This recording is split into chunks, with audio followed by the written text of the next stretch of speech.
For anybody listening today, we have Gina Rowe. I mentioned you to some of our employees earlier today, and the response was always, "Oh, GForce Training is coming to be on the podcast." Yes, So, yes, I love it. Good. One of the most well-respected bodybuilding coaches in Oklahoma. Anybody I ever talk to, especially within the bodybuilding realm, always has about the same response of, gosh, you just have to respect her. It's that I think that is if I were to sum up the word that everybody uses, I think that would be it. That's and awesome I'm to excited. Hear. Yeah, I'm excited. Awesome to hear. Good. I'm excited to talk to you more, to learn why everybody respects you so much. I think I know why, but I'm going to ask you, why do you think they do? Why? I think that is because of how you present yourself. I think there's a lot to that. I think it's the amount of effort that you put into your clients. I think it is the amount of knowledge that you've gained over the years in bodybuilding. It is the packages that you bring to the stage with your clients. But I think above all else, it's how you hold yourself. I think that you are very confident with what you know and what your opinions are. But you also have respect for everybody else. There it is. Yep. That's it. And there it is. It's, I think it's, a lot of people have a lot of admiration for that.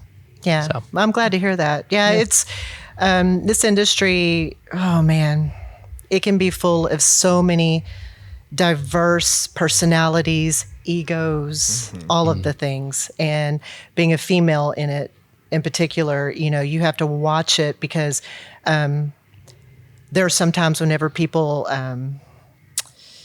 they overdo it and they try, and it's kind of like, and I hate to go here, but like, let's say a female police officer or someone that overdoes their job and will pull that gun too quickly or whatever, and it's just trying to overcompensate because they are a female.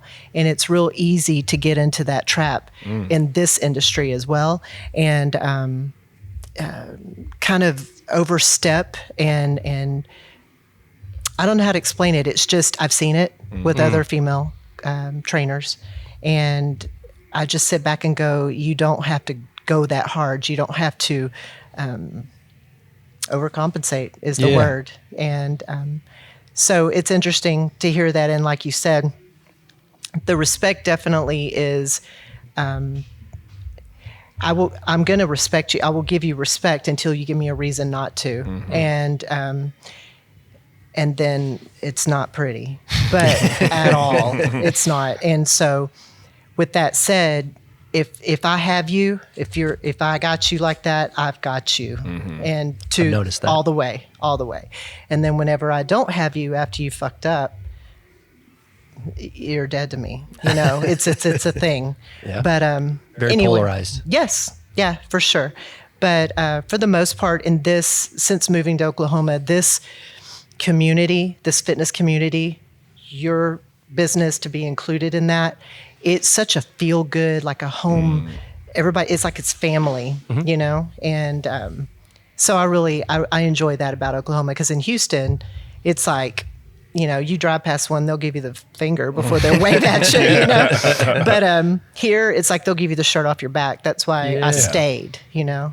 I love it here. I hate y'all's tornadoes. Yeah. Bunch of bullshit. So we're not Oklahoma natives You're not. either. So I'm a little offended you said y'all's tornadoes. But Where are you from? St. Louis. Okay. And Thomas is from Springfield, Missouri. Yep. Missouri. Okay. Originally cool. from Palmdale, California. Don't tell me that. Originally. Okay. Did you grow up in Houston? It's interesting. I was born in the Houston area, Pasadena, and then my family moved to Central Texas, and I was raised there till after graduation. So country, right? And then we moved back to that area, and then I moved from there to here to Oklahoma. So. And what for? For bodybuilding. Just my for coach, bodybuilding? Yes. My coach was Howard Huddleston. I don't know if you remember him from Body Tech. I don't. Okay. He was just, back in the day, he was what you would consider a local guru, so to speak. He, Jeremy Minahan, and others that trained at Body Tech Gym in Moore, Oklahoma. That was the place to be. Marcus, I met Marcus there. We all trained under that roof. I love the origin stories of all the names. Yeah. Some I know, some I don't. Right. So. And Howard everybody called him Howie or H. And a lot of us who have come up as coaches were under his tutelage. We were underneath him and kind of learned his way. And, which was hardcore. Hardcore. I can imagine. Yeah. And so I think that I hired him to be my coach, and I moved here and let him, because I'd been trying. I had 2 years at nationals. I tried, and the first time I got 13th, right? And I was a heavyweight bodybuilder. And then the second year I came back and I got 7th, and I was like, fuck, I mean, am I going to break the top 5 yet? And then someone told me, listen, this guy in Oklahoma is the shit, and he's seen you and he thinks you have promise. Give him a call.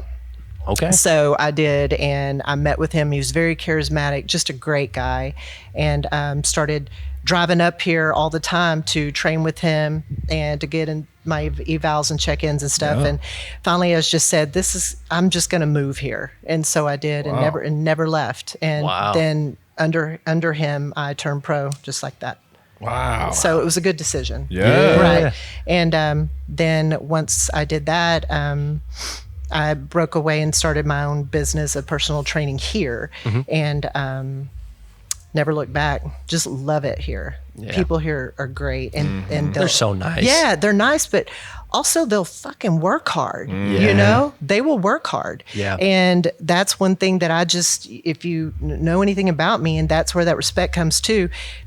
If you work hard for me, for yourself, I mean, I got you. That is my jam right there. So there's just something about these Okies, man. Yeah. I don't know. That's me and my wife, when we first started visiting, we knew nobody in Oklahoma, but just absolutely fell in love. Yeah. And we're pretty planted here now. Yeah. We've got our daughter and everything. And we absolutely just love it. We see ourselves here forever. So, yeah, I think so. Well, I'm freaking married in Okie now, so I'm stuck. I'm stuck. Stay. Yeah. Why'd you go? You're not talking much right now, sir. Well, I'm just listening. These are good stories. Yeah. Why did you move here? For Triad. So moved down here for this, and now I'm married to an Okie too. So are you? I think I'm here forever now. So it's awesome. So crazy. Been here 9 years now. So time goes by quick. Gosh, how long? I moved here in 2004, into 2004, 2005, 2004. So how long is that? That's 20 years. Yeah, I've been here. Your 20-year anniversary has got to be right around now. And I still don't know where some of their towns are. Yeah. We say y'all's to the audience. It's ours now. We've been here. This is true. Yeah, we've been here long enough. We're Okies now. Yeah. I don't know where Duncan, Oklahoma is. Yeah. And I live in Newalla, and I didn't even know it till I moved out there. And we just You're in Newalla. That's a little ways out there, isn't it? Yeah, but I'm going further. We just built a big, beautiful home in Sparks. Do you know where that is? I didn't either. Nope. I didn't either. It's if you take the turnpike, I'll tell you how to get there. Take the turnpike to Tulsa. You take the Chandler exit. Go south 10 miles. Boom. Wow. Sparks, Oklahoma. It's by Meeker. Yeah. No? So you're the Chandler exit and then 10 miles south? Yeah. That's a ways away. I like country. Yeah. I like country. I like there. tranquility. Yeah. I've got 2 big Rottweilers that love to run and do their thing. And love your story posts. Oh, yeah. Every time I want to tell you something. Remind me, cute aggression in a minute. That's what I do whenever I have a thought and I want to talk about something else. I put it in my finger. It's a weird thing. Hey. It's a weird thing. I hold it up like this. If I've got 1 or 2 thoughts. Do you? You put it in your finger too? I don't cross them, but I do. Yeah, I hold it like this. I'll sometimes hold it in my hand like this. Well, that means you got to fart. Yeah. I'm doing that. I'll stop doing that. There's a thing, and you might have it with Riley. Do you have children? Mm-mm, okay. Do you have dogs? No, we live in an Sorry to apartment. hear that. I know, Oh, no, I'm not sorry to hear that then. Good. Yeah. There's a thing, it's psychologically, there is a term for whenever you see a baby, and maybe have seen a baby or dog or something, and they're like so freaking cute, and you just want to grab them and chew on them. It's like, I just want to chew on their little thighs, or you know, that is called cute aggression. Look it up. It's psychological term where you feel the overwhelming feeling that you're so just enthralled and you think something is so cute that you could possibly hurt it. Is this why my wife bites me? Yes. Okay, cool.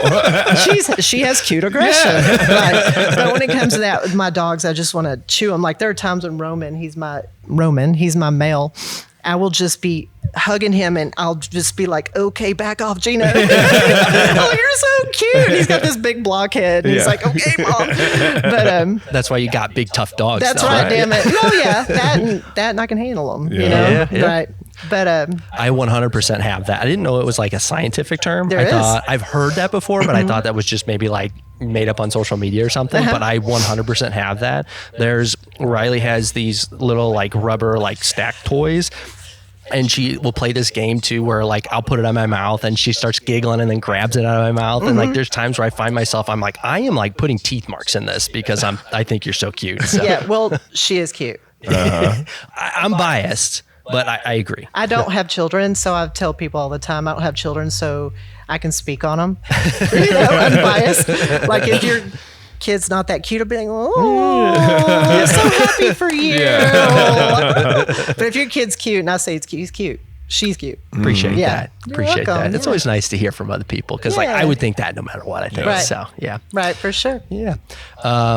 Going back to one thing you started talking about, about overcompensating. Yeah. And I feel like maybe as a male, I see that from other males a decent amount. And I feel sure. like it's usually easy to spot it seems like you're trying too hard to be tough is typically what I say. And then it makes me believe that like almost the inverse, that you're about as equally non-tough as you're trying to act as you're That's you're 100% overcompensating. true. Yeah. I've never gotten that from you, which is awesome. But as a female, have you found yourself ever feeling like you needed to overcompensate and having to fight that at all? Or? I can't say for sure that in that moment that I was hyper aware of the fact I might be trying to overcompensate here. But I do know that there are times whenever I knew I needed to up my game, so to speak, a bit more like in the presence, like training Steve. You know, he's one of the top Olympians, and I would go down there and train like destination, and eyes were watching, you know, and I was like, okay, I'm going to do my program the way I do my program. And my program is called IntelliCore. It's intelligent and hardcore mixed together. And so I'm going to run my program the way I do with Steve. And it was sufficient, to be sure. But there, you know, with eyes on you, and they're like, he was one of the largest male bodybuilders in the world at that time. And there were times whenever they'd be like, what's this girl going to do to him? And I felt myself like maybe I needed to ramp up a bit. But then I was like, what the fuck are you doing? Stick with your program. This is why he hired you. Right. And it worked out. There is a thing that I'm aware of that I will tell people, that there is a thing called annihilation. I mean, people will annihilate you if given the chance. Anybody can do that. Anybody can put you under a lot of weight and just drive you into rhabdo, you know? Right? Yeah. Anybody can do that, but it's an intelligent, my claim to fame, my clients know this and athletes know this. It's not annihilation. It is sequencing, the way that I sequence things. And that's kind of like if I had an ace in the hole, or my magic or whatever, so to speak, where people just walk away and go, how did I get a pump so quickly? How was I so sore for so long? How did I grow so quickly over a small amount of time? It wasn't because I just drilled them into the ground. Right. It's the way that I looked at their body and figured out their individual needs and stimulated the proper things, not annihilated. And then, you know, they come to fruition. They're like, okay, I feel like this is what I needed for me. Yeah. So, yeah. That I heard Jason Turner actually talking about that, and he said he learned that from you of just the thought process of not just hitting, you know, these movements in whatever order, that there is a certain sequence to them, which was really interesting to hear because it's made me at least conscious of it. Would you say every body type or every person has a little bit different sequence that they 100%. Yes, Interesting. 100%. Okay. Yes. How do you choose that? I look at them. Okay. I've been doing this for so long, and I will just look at them. Of course, anytime you are coming on board with me, I'll do a fitness consultation and take a look at your physique, talk about any injuries or issues that we need to go over. And then I will look at them and I'll see, oh, this needs to be brought up. And depending upon their respective class that they're going to go into, or even, by the way, I train lifestyle clients too. I'm not just a contest coach. I just happen to be pretty good at it. But lifestyle clients, it doesn't matter. If I look at you and I'm like, they may need some more upper pec or whatever. And then I will hit things a certain way in that sequence to stimulate that area first. And then there are some areas that's just like, okay, they have plenty of that for now, then I will save that for last, or I will combine it with a superset. And it's just, I just know. I can look at them and I can just tell. And for the most part, it works out. That makes sense. Like, I know, like, for me, even in just like my own training, like if I'm doing, like, if I know I'm going to be hitting chest, I will struggle to hit like proper chest activation on certain workouts. But if I go to like cable flies, which I feel like I activate my chest super well with, if I do that first, then my whole chest workout, I now activate my chest that much better the entire time. Right. And so it is interesting because that has been something that I've like even implemented a little bit of myself of like, hey, like if I'm going to be doing this, I know my chest activation for my entire workout is going to be better if I hit flies first and then go into my normal like sequence of workout. That's outstanding body awareness. Not everybody has that, so good for you. Well, thank you. Yeah. I think that also when you get, blood, it's volumization, you get the blood in the muscle, and, then the nerves are firing. There's that innervation of the muscle. It just carries you throughout. Right. My mind connection 100%. to it, I can flex my chest better, everything. 100%. Yep. Yeah. You're doing it right, sir. Here we go. Good job. Yeah. So we talked about a lot of people having a lot of respect for you, and you having Including respect. Theo Vaughn. Huh? Including Theo Vaughn. Yeah. Yeah. Buffet, bro. Did you hear that story? I did. I think I was still setting up.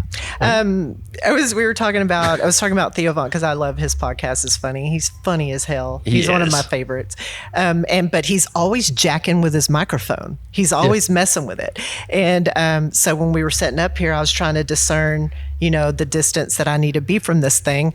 And it reminded me of Theo Vaughn. And I told him, and I said, do you watch him? He's like, yeah, I love him. And I said, fun fact, I was on there, not me personally, but they brought up a picture of me.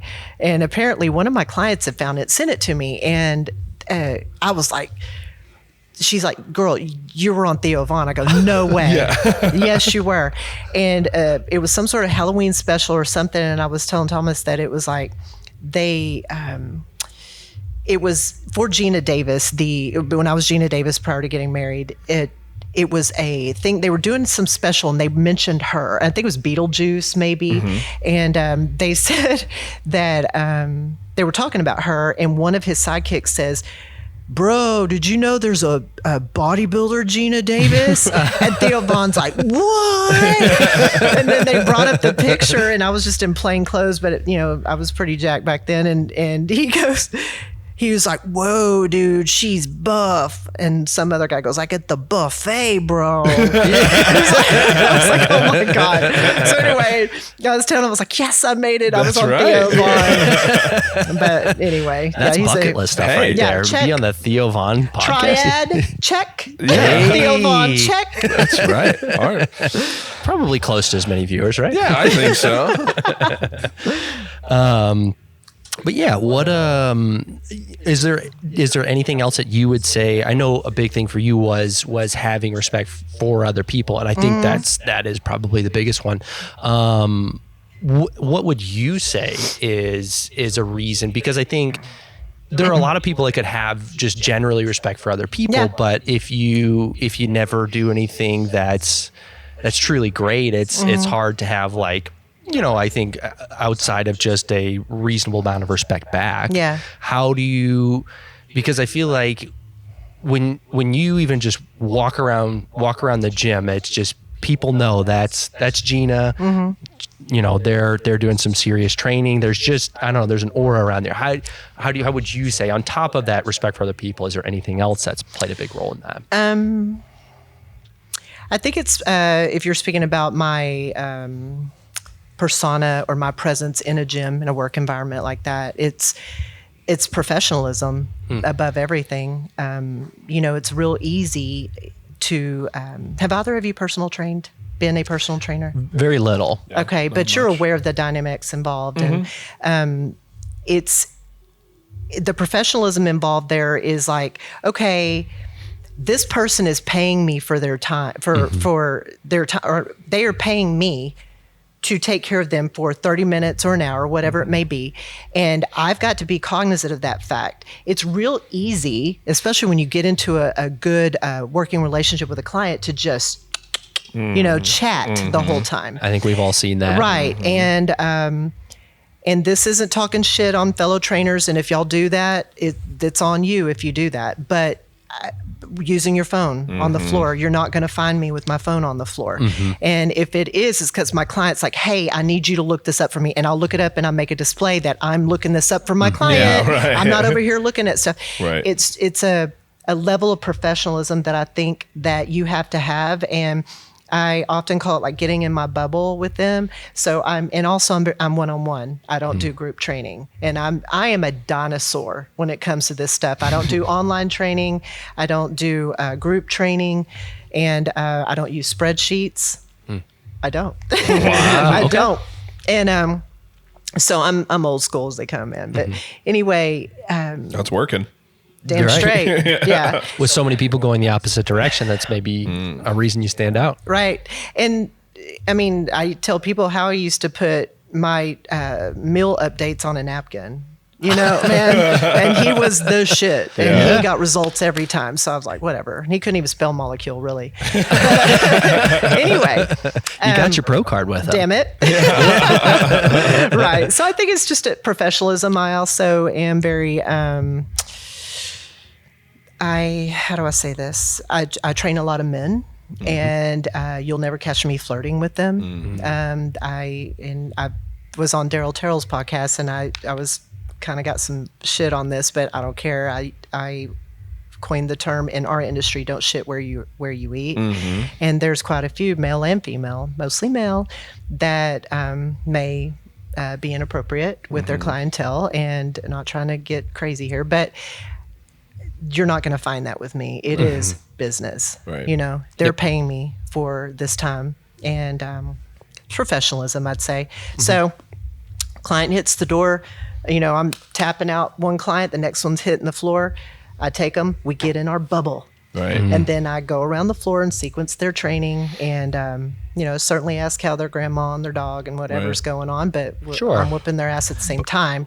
Getting to know them, but not their therapist. Right. Well.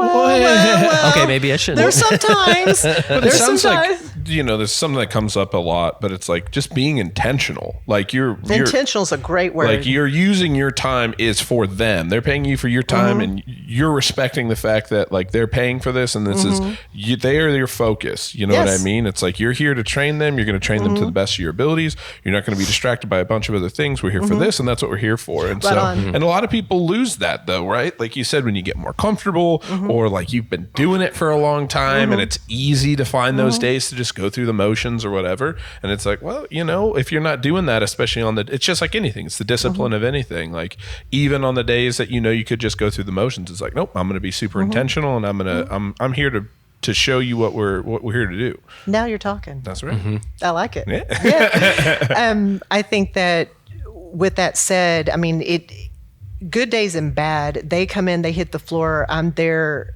There are times just the training alone is therapy, just that, not even speaking.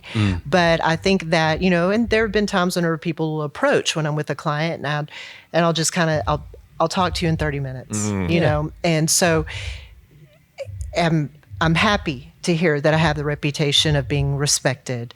But, you know, there are some times whenever I may come across as a bit crass or kind of a bitch sometimes, but I'm being professional. This person's paying me. You're not. Right. I'll talk to you later, Right. you know, and I don't have very good control of my RBF. So I don't go, I'll talk to you later. Yeah. I'm like, talk to you later, Right. you know? And so it may come across a little crass, but so I think that having that professionalism in the gym, also trying to match my clothes. You know, it's easy as a trainer to show up in some sweats and your hair in a bun or whatever, but I get Being in a gym setting. yeah, I mean, I get paid damn good money. And so I've told my fellow trainers this, as well as myself, kind of a dogma I have in my own. What I make, you know, I'm successful in what I do. Would I take the same amount of income and go into a corporate environment where they're paying me that same amount of income in sweats with a bun on my head? I would not. Yeah. So I would not. Right. Yeah, yeah. And even though I'm sure there's some clients out there would love it if I was a little bit more, you know, cash or whatever, maybe, I don't know. But I'm coming into this, even though it's a gym and it's fun and I'm wearing Lululemon and, you know, whatever, and I'm training people, I'm going to be professional in every way that I can. Yeah. However, I am not professional in that I cuss. I do. I do. So, Gotta draw. I do. You I better do not cuss. fucking cuss on this podcast. Right. That's really kind of, I think that's kind of the only thing that I do that's a little, yeah, I'll say fuck, Yeah. you know, every now and then, but a lot of then. But Hey, you got to draw your line somewhere. damn it, Yeah. yes. Yeah. So Well, I think like it's one of the things for me too. Like after taking over as like general manager, there was no dress code. We have a dress code in the store, but there wasn't necessarily like a specific dress code that we had set up for general managers. We never had one before, and so, but. I know for me, I know my own traps in my own mind of like when I start to let certain things go, that's when I start to let certain things go, you know? And so I knew for me that it's like, hey, if I show up in my polo, tucked into my pants, you know, hair done, looking nice, like that's going to, it's like making my bed kind of thing. It's like if I start with that, my standard is high. And even if I waver a little bit from that, I'm still, if I was showing up in, you know, joggers and a t-shirt, well then as I start to dip on days, well then it's like, we're going into a no zone. And so having something as simple as just like your appearance when you don't even necessarily have to, like that is like, I'm setting the standard for myself of here is where I'm going to be today, no matter what. And so I think it's one of those things, at least for me mentally, I know that puts me in a mindset of like, this is where I'm going to be. Yeah, look good, feel good, perform good. Right. You know? That was something that I took from his book recently too, because in the store, you know, we definitely want to be professional up front, and it's, you know, khakis or some sort of pants with polo at all times. And I was in this boat where, especially when I was in store, you know, 40, 60, sometimes 80 hours a week. And it's like we would close or someone else would relieve me on my shift. I would, okay, I've got back end work to do. I'm going to do a little bit from my laptop and then I'm going to head to the gym. So I'm going to get out of these khakis. I'm going to put gym shorts on. Nobody's going to see me. I'll be hiding in the back. Right, yeah. And as that back end time transitioned to my full-time job, it was, I didn't realize I was still coming to work in sweatpants or gym shorts and a t-shirt. Yeah. And I finally realized, or when I saw him, when we got to transition him over to the general manager position where he wasn't on shift and but was what was required to be in the stores and checking on things, is that he was showing up in khakis and a tucked in polo. And I was like, I love that you did that, because you didn't use not being on shift as an excuse. You're upholding the standard. You're setting a good example for everybody else that is on shift right now. And that's where I had the realization of like, I need to show up to work like that. Like I'm a lot of times in the warehouse with only like one or two other people just hanging out here with me. But I started wearing khakis and polos when I come into work. I changed it into a t-shirt for a podcast because it's a little more casual. But showing up in khakis and a polo is one, I think when we have those times when, people are coming by, even just delivery drivers or other employees or whatever, it's hopefully a lot more professional and in the way that we look, but it makes me feel a little bit more professional as well. It makes me feel like I'm in work clothes. I'm here to work. Yep. Yeah. So No, for sure. You are your brand. You're the boss. You have to have that aura about you. And I'm with that. And just to say, going into your stores that I've been into or my clients have come into, man, y'all's staff is stellar. Thank you. Like stellar. And I'm a hard sell, and they are stellar every time. Thank you. Yeah, for sure. That. Yeah. We do a lot of training. It shows. We appreciate that. Yeah. I think that, but no matter how much we do with our in-house training, our in-house testing, our certifications, all the continued education that we do, all the support that we can give. I think the biggest thing is that we've gotten really lucky to have the people that we have because we've tried to hire on character first, and then we can teach the rest of it. I love that. Yeah. I did not know that. Yep. It's we get a lot of people that will be interested in working here, and they are, they're worried, I don't have my NASM nutrition certification, or, I don't know a whole lot about supplements. It's like that. To be honest, I can teach you supplements. Yeah, right. yeah. We can teach all of that. We've got a crazy long list of training. That's not necessarily going to be easy, but if you can come in and have good intentions and just have a genuine interest for being healthy, then we're a good match. I love that. Yeah. I did not know that. Yep. Behind the scenes. Yeah. It's always just now everybody knows.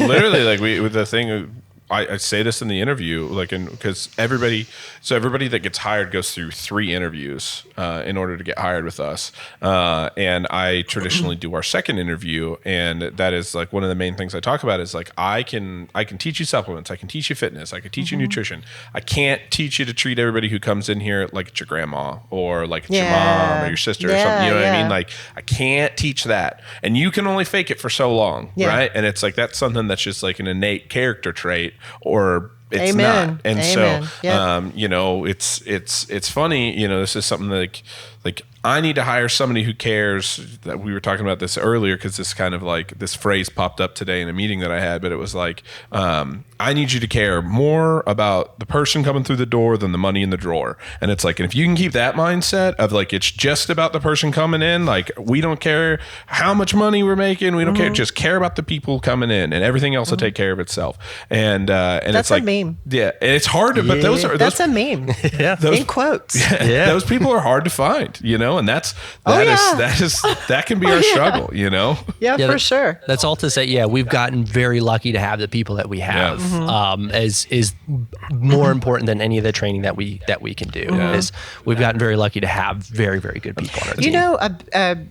Because I'm not in the supplement world, obviously I'm not up there a lot, but I see this with gyms, and Matt at Peak Fitness, his people are pretty dang stellar too. And his back end on that and training is very stringent. So I feel like there's something but he's got an eye for good people, you're not going to find, a douche working up there. Yeah. And I love it. I think it's super cool that y'all do that. He's got a great culture up there. Yeah. Man. How are you liking it over at Peak? I freaking love it there. Love it. For a while I was part-time. I was part-time at 4-Star and part-time there. And I was at Peak in the morning and 4-Star in the afternoon. And it's just like I divided my day. I was kind of riding 2 horses with one ass there. And I was like, I was trying to figure out. I've never heard that. But that's being raised in Central Texas.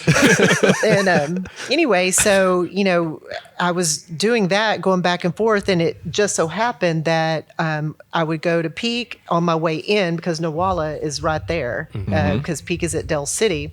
So I'd pass it. And then I had the opportunity to start training there in the morning. So I would stop in, train my clients, and then leave and come on to the city, train at 4-star, and then end my day. And then there's one day a week that I'd have to go back and train another client there at Peak on my way home. Oh, man. Right. So it was kind of, I was like, wah. Yeah. But it so happened that, not sure I'm going to get into this, but 4-star implemented this thing where you had to be loyal to 4-star, you know, and I said, well, I'm loyal to both of you. You know, I have clients here and clients there, and, you know, it was set out like contractually that if you weren't 100% loyal 4-star, that you would be fined $500 a month. And so I said, I'll be going to Peak full time. So that's where I went, and it was a seamless transition. My clients were more than ready to come over there, and they walked in. That's awesome. Yeah, they walked in, and, you know, I mean, there's apprehension there, because it's like, are they going to come over here? It's like another 20-minute drive from where they're used to coming, and they were happy to, and which is like, you know, that kind of makes me emotional to think about they're going to follow me, you know, and inconvenience themselves to drive further. Yeah. And so I love that. I love my clients. Yeah. But anyway, I went there, and it was so interesting when they walked in, and like you said, the culture there, they walked in and it's like, what in the hell is this? I mean, because it's red, black, Arsenal, the music's thumping, and it's like, what is this? And the equipment is just stellar. It's heavy, which I love. I mean, Arsenal's nutty heavy. Yeah. And it is humbling. Right. Yeah. My housewives were like, ugh. I was like, get under there. Let's go. So anyway, it was like, and like I told Matt when I first saw, I went out to his first Peak location in Shawnee. Yeah, because I'm in Newalla.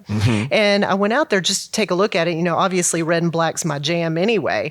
But I went out there, I was like, dude, this is like something that, like, it doesn't belong in Oklahoma. It looks like it belongs in like East Coast, West Coast. Like, it's not. Yeah. It doesn't feel Oklahoma. It's so badass. I mean, Oklahoma's badass, but this gym was from another planet, right? And then he started, and he built Del City, and I walked into that. I was like, God, you raised the bar even more, you know? So it's just the community there, the people. It's like, you know, some people think, you know, it's kind of a younger, trendier gym or whatever. There's tripods everywhere, and there's really not. There are some tripods. I mean, it's going to be everywhere. Sure. But with that kind of lighting, though, it makes for crazy good videos and pictures. It is. Yeah. And it reminds me of Destinations lighting, where it's not. There's no windows, so it's true stage lighting coming down on you. Amazing for physiques, shitty for your face. Horrible. Like, it comes straight down. Every wrinkle you ever had in life is going to be. Hi, Theo. Every wrinkle you had in life is going to be shown. If you have prep face for a show, your face is not good. But anyway, it's amazing. Yeah, it's amazing for your physique. But and Marcus running around taking pictures of people. Marcus, man, what? That guy is coming on. He's got a drone now. Yeah. Oh, jeez. A drone. Yeah, like, I'm waiting to like duck when it comes through one day. He's so nice too. I was in there one day working out. So funny enough, when so I worked at the hospital for a while. In the parking lot? No, not that one. I worked at OU Med for a little bit back when Triad wasn't making any money to pay anybody. And so, but I ran our like OU's patient transportation department, and Marcus.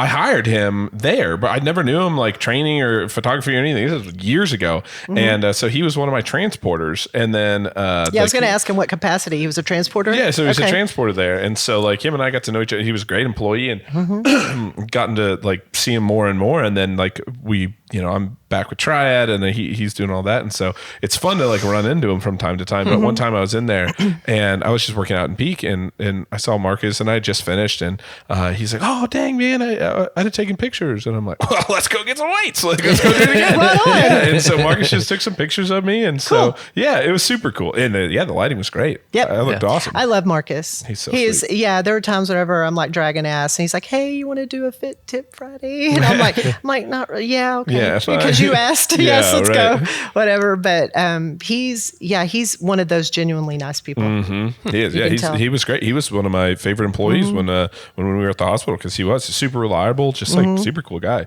Yep, Yeah. he is. Once again, I like that. No facade. Yeah. You talked about being, maybe kind of crass, but because you're, if you have people approaching you and you're training a client, it's like, I think that goes along with one thing my dad always taught me when I was growing up is it's better to be a good person than a nice person. Yep. And I think that's a great example of that. My dad had a saying for that. Did he? It's similar. He was like, Shug, if everybody likes you, you're doing something wrong. Okay. Everybody likes you. Not everybody's going to like you. Yeah. Yeah. So yeah, I can relate with that. Yeah. Okay. That's interesting. Yeah. I feel like there's a lot to learn there on top of the good versus nice too, though. Right. So, but yeah, very similar. Yeah. Well, and I don't know though, because everybody likes you. Come on, Kevin. Come on, Kevin. So what you're saying is I need to start pissing a few people off. No. Not at all. I heard someone say that a long time ago of like it's impossible to please everybody. It's Yeah. impossible to make everybody like you. And then they reference The Rock. They're like, unless you're The Rock and you're just some anomaly and everybody likes you kind of deal. It's like everybody likes The Rock. And I don't know if that's true. And I'm like, yeah, that kind of seems true, right? Yeah. But then that was kind of, I don't know, it was almost kind of a goal for me. It was just like, I want to be like The Rock. Like I want everybody to like me. Well, goal achieved, because I've never heard a bad word about you. So appreciate that. yeah, of course. I think now this Kevin, go guy, in the other room. I got plenty of things to say. My mom told me when I was growing up that one of the things I hated the most was when someone wasn't happy with me. Like if I was like in trouble or if someone was like upset with me, like I just like it ate at me. So that's I've learned to avoid it. So wow, that's awesome. I don't have that. I wish I had a little bit more of it. I wish I had a little bit more of that. For sure. For sure. Yeah. What got you into bodybuilding in the first place? Oh, let's run it back 34 years. Well, I was always an athlete growing up from little bitty on up. And I remember that after I graduated, I was like, man, I really miss that. I miss the strength and conditioning aspect of the sports that I would play. And I started, this is a funny story. I started dating a guy who was a trainer at a World Gym. Do y'all remember those? I know of World Gym. It's way back. Like their logo or mascot was a gorilla. And anyway, he was a trainer at World Gym, and I'd just go up there and hang out with him. And I was like, I'm going to start throwing these weights around a little bit. And then just by virtue of wanting to hang out with him, started working out, and then things started developing. And I was like, wow, this is pretty cool. And this is a story not a lot of people know. So then I continued to train, and then I started taking on a bodybuilder look, so to speak, all 100% natural at this time. And I started taking on a bodybuilder look, and I'd say like a year or maybe two into doing that, people were like, Gina, you really need to consider competing. I'm like, I don't have to do that. That's silly. I just like walking around looking like I could. And 9 years later, like 9 years, I started this in 1990, and I did my first bodybuilding show in 1999. Whoa. Yeah. So I was like, finally, they talked me into it. So I went to my first show in San Antonio, and it was a tested natural show, which I wanted to make sure the playing field was even. And then I went in there, and in weigh-in, one of my heavyweight female, I've always been a heavyweight female bodybuilder when I competed. She walked up, and she was weighing in, and when she talked to me, I was like, bitch, you are not natural. She was not natural at all. And I don't know how she passed her test. I don't know how she did it, but anyway. But the good news is I beat her. Right? And then I got the overall there, and then I was hooked. It's like, okay, let's go. All right, y'all. I get it. I get I'll do it. Right. So that's how basically that's how I went into it. And I always say, I didn't pick it; it chose me. Sure. It sounds cliche, but it's true.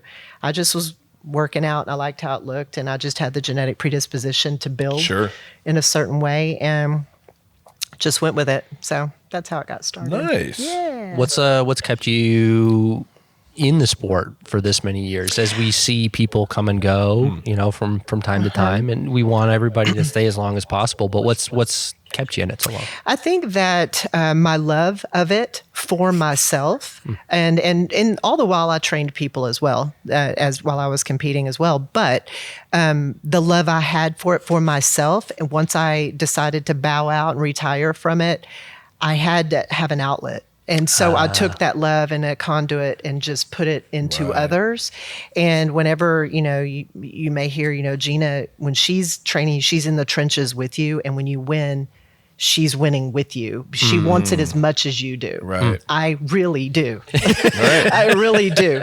I want them to feel that elation and that I made it, be it a $6 trophy at Mr. and Mrs. Frog Flats down the road or nationals. Getting your pro card. Right. I want them to feel that, Right. what it took.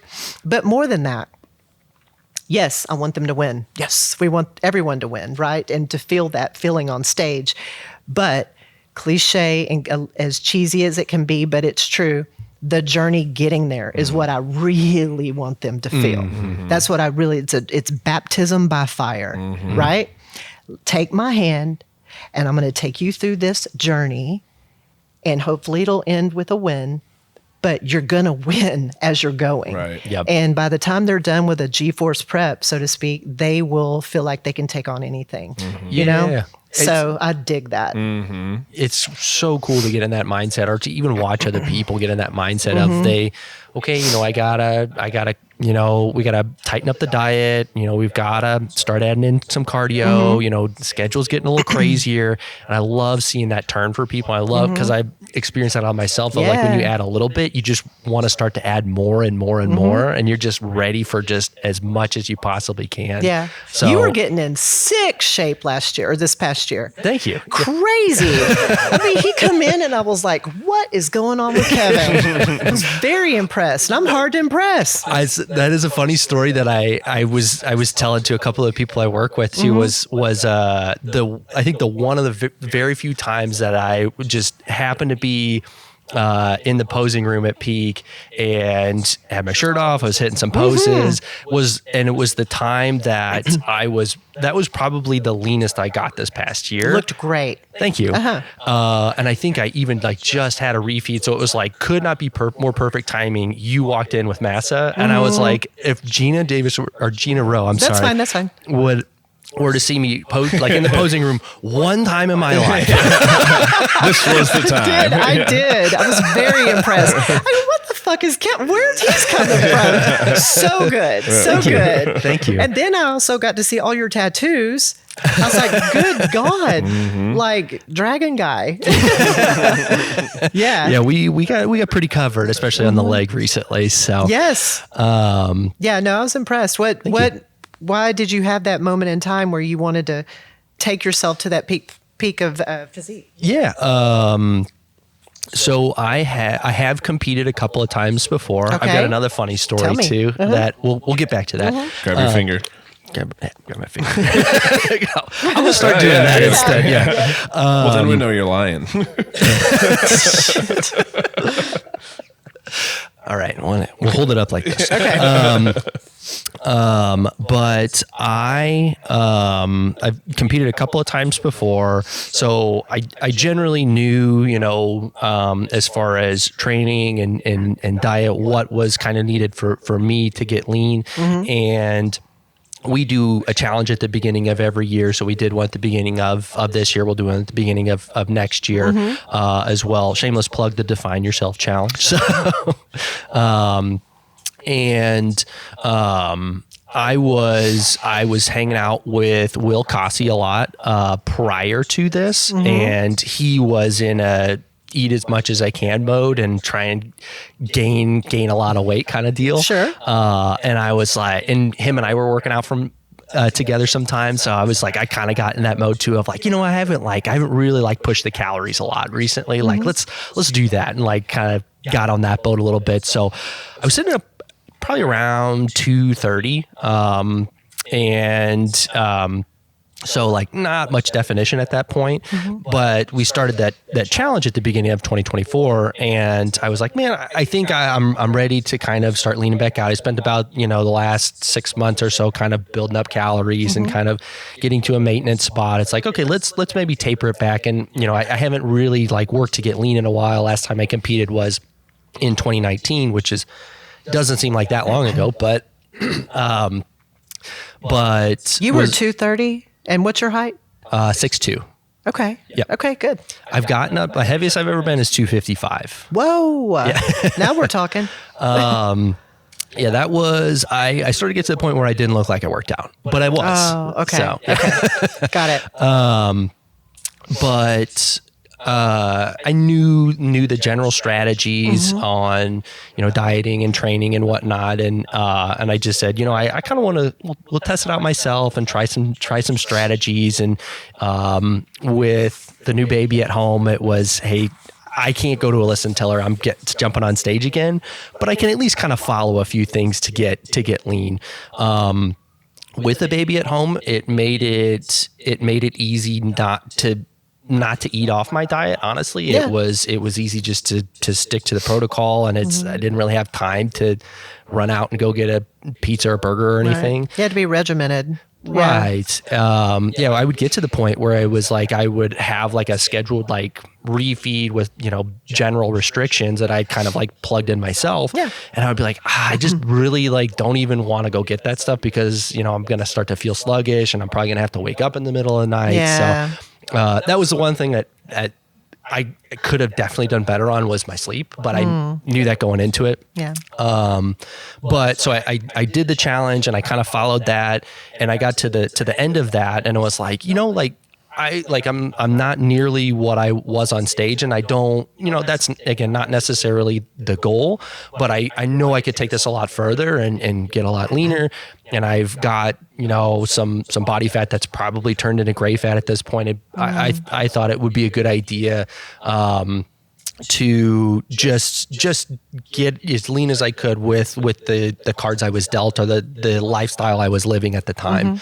And it was fun. It was really fun. And then I got to, jump, like after workouts, jumping in the posing room and like just seeing what my physique was. Cause that's an aspect of training that I really enjoy, is just watching my physique change. So, and we did the slowest reverse diet coming out of that, which was a big goal of mine, because after my last show, I did a reverse diet, but I didn't structure it the way I should have. It was a little quicker than it should have been. I followed what I was supposed to do, but that was a big thing, was, hey, I really want to ease this back into, not just jumping back into eating, a little bit more loosely. I want to keep a good physique, and again, just look like I work out. So, well done. Thank you. Appreciate it. What was your funny story? The funny story is it reminded me you talking about caring about your clients stepping on stage, and especially on show day. I got to experience that the last time I competed in 2019 at the Grand Prix, and as someone that wasn't your client, there was a moment where I was all checked in, I was backstage, and I was I was getting ready in some capacity, and I couldn't find my number, like my pin number for stage. I knew exactly where I put it, and it was not there when I went back to it, and I couldn't gotta have that. Right.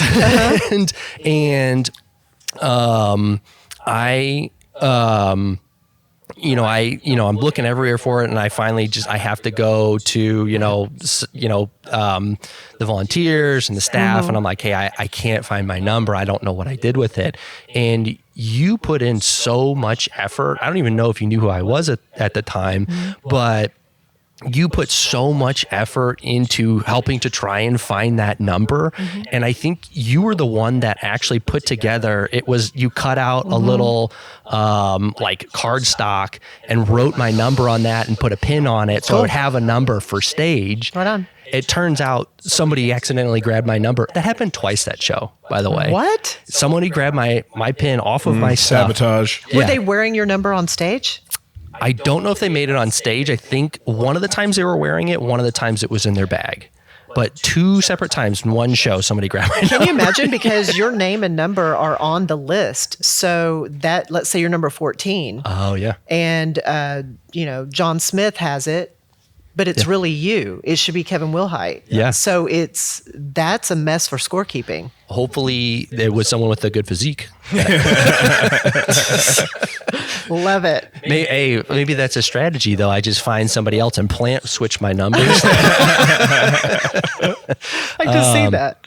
But yeah, I knew the level of at that moment. I knew the level of clients that you were working with and all the IFBB pros that you work with and the stages that you work with. Mm-hmm. And it's just me jumping in and doing classic and at a local show. Mm-hmm. And you cared, and I think you had clients in that show too, but you cared so much that I had to have my number. You knew how important that was and how stressed I was, and you were a big help in that moment. Well, glad to hear that. I think that it takes someone who's been an athlete to know, I mean, I've so many mottos, but one of them is always be the coach you would hire. Mm-hmm. And so basically if I'm training you in this, and I'll chase this rabbit over here in a second, but that's another country thing.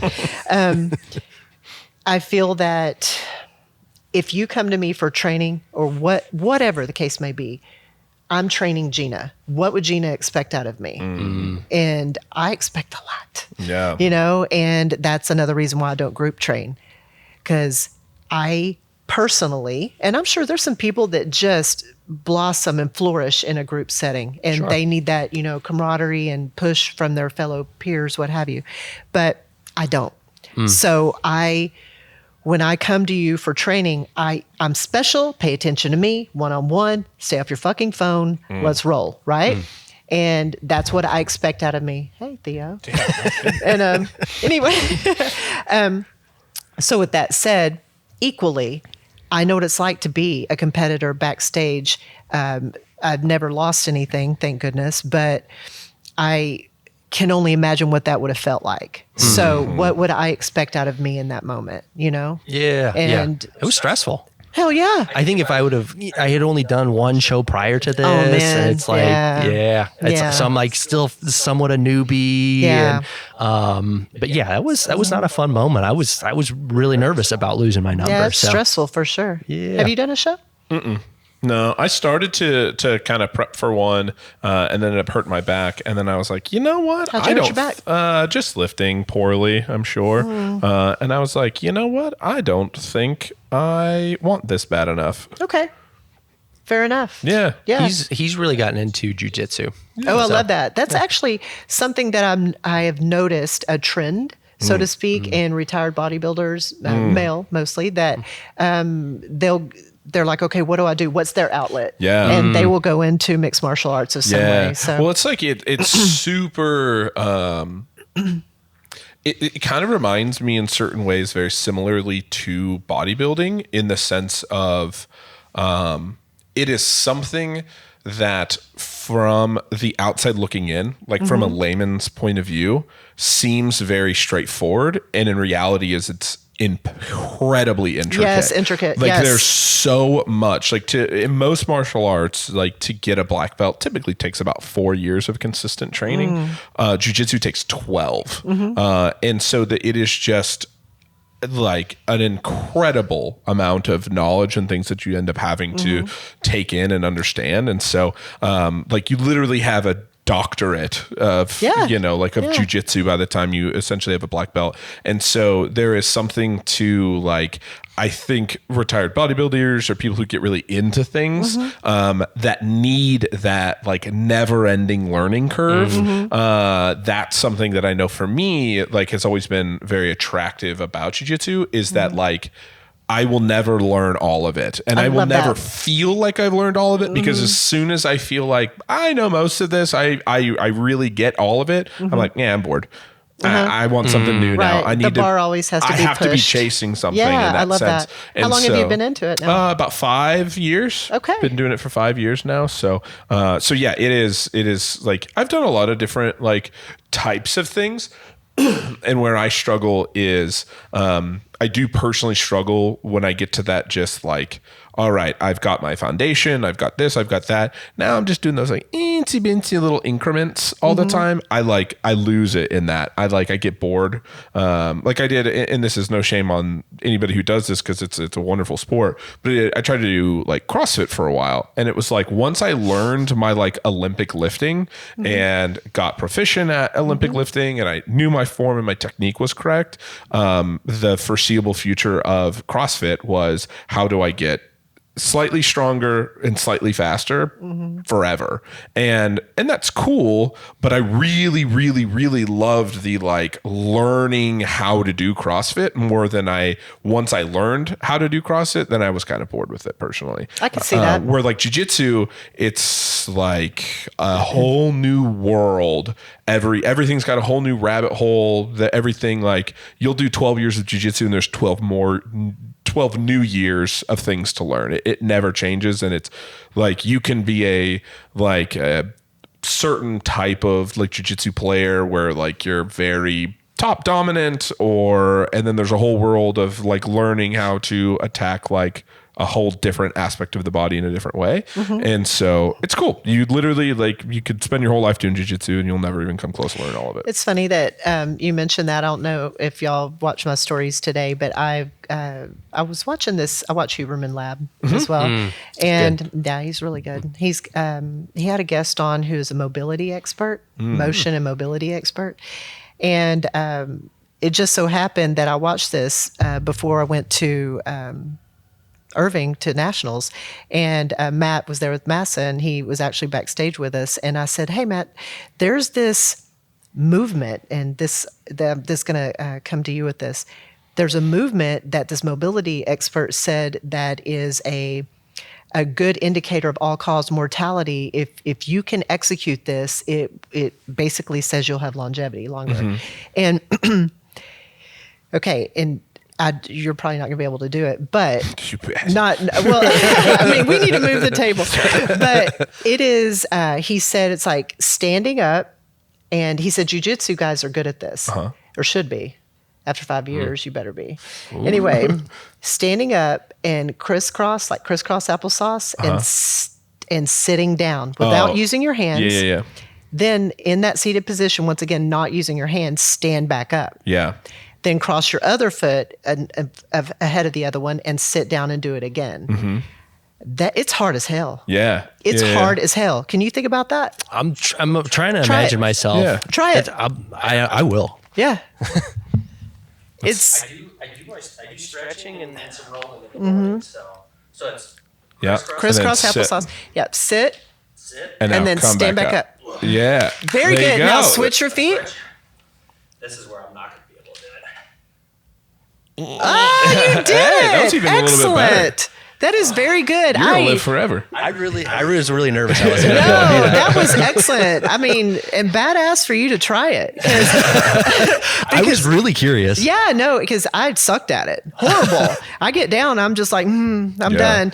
But it's funny because I posted about it, and then I told people, if you can do this, and I posted a little blip of him saying that about where it came from. And then I have people chiming in and sending me their videos, so I'm sharing of them doing it. Of course, no one sent in of them failing, which I think would be funny. But Matt did it backstage, or he was trying to do it backstage, and he literally, if you watch the video, we're sitting there, Mass is laying down with her feet up, which that's the position she has to be in.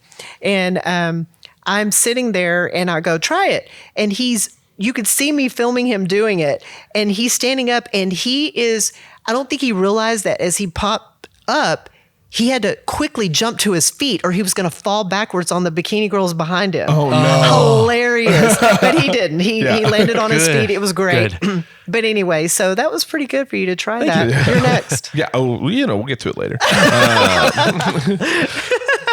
What's the science behind that about the longevity of being associated? I think it has to do with just knee strength, hip flexibility, maybe core strength. Because what did you feel? Definitely hip mobility. Yeah. Core strength, I think a decent amount. Ankle flexion and stability there. Yeah. Yeah. Because some of the videos that I've seen that have come in, this one girl, she's actually, I think she's a yoga. She follows GForce. I don't know. She's very sweet, but she was in that position. I noticed, I was watching her biomechanics. I was like, how is she doing it? And her ankles were crossed, and her ankles, she led off of her ankle, like the side of her feet. Oh, wow. And so I'm like, okay, you have to have some ankle strength there to do that. And then Massa did it like nobody's business.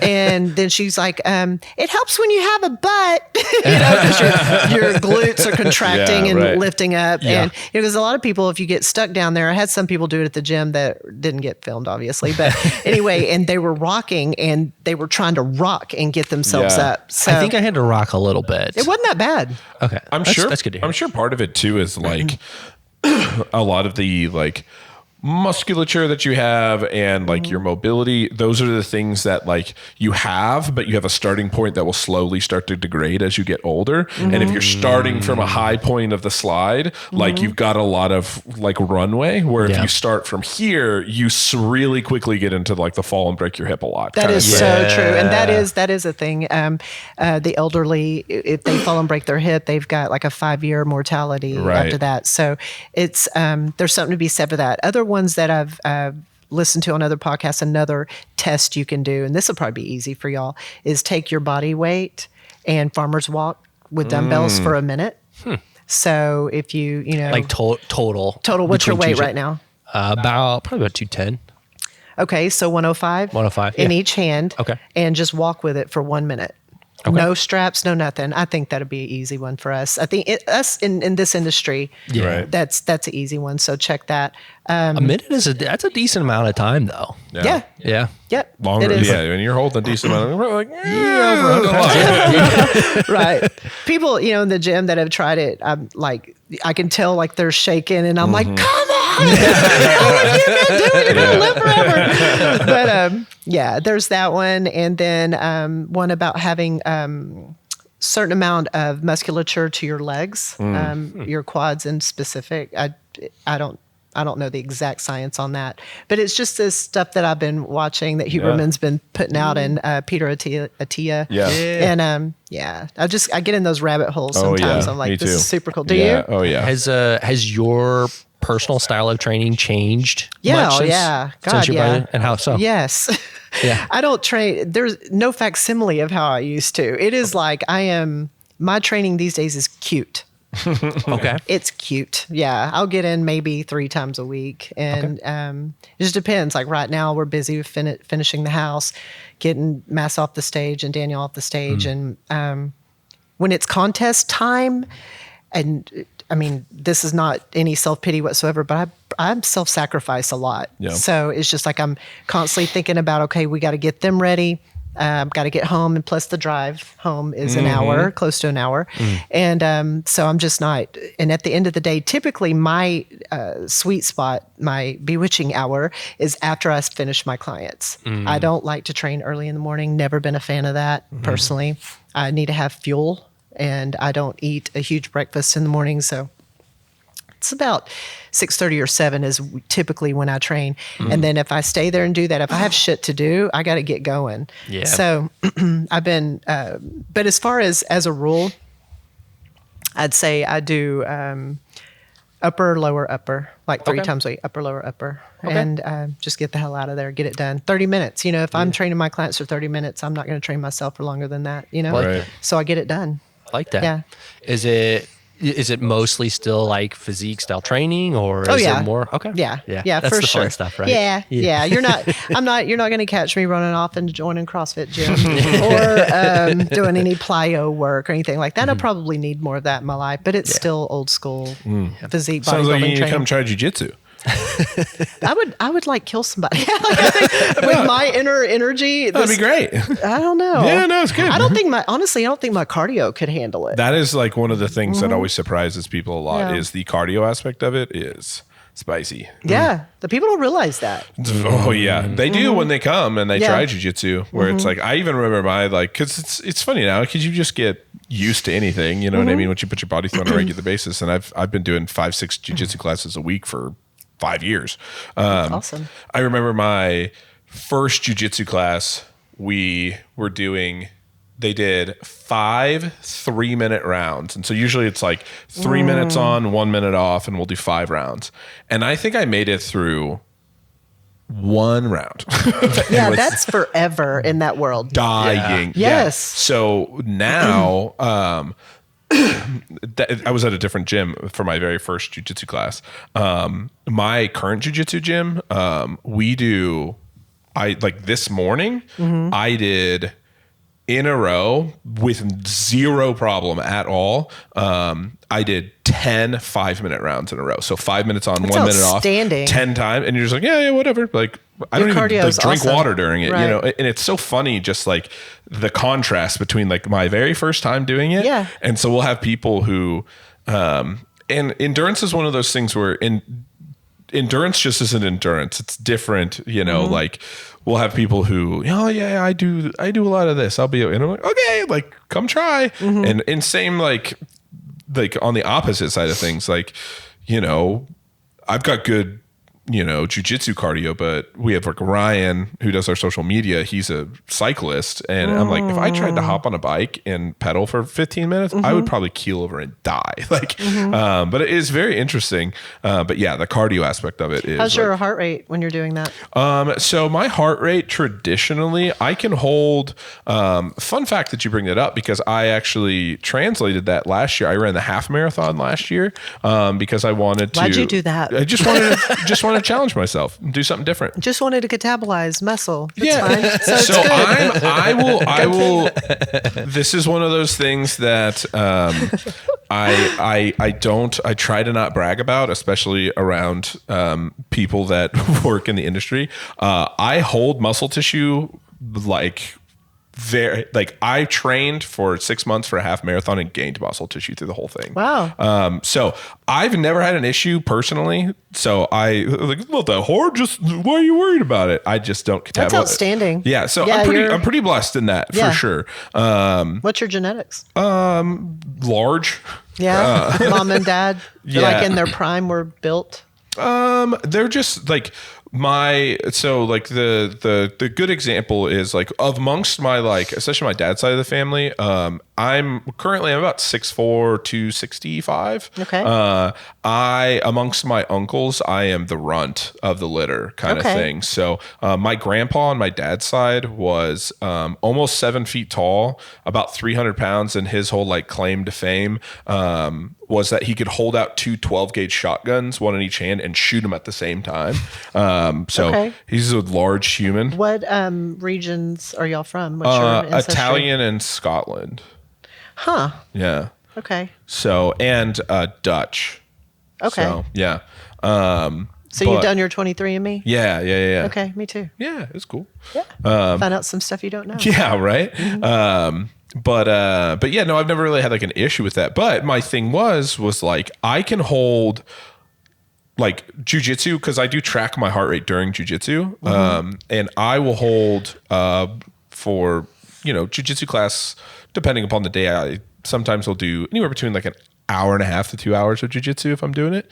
And I'll hold I'll steadily hold a 154 the whole time.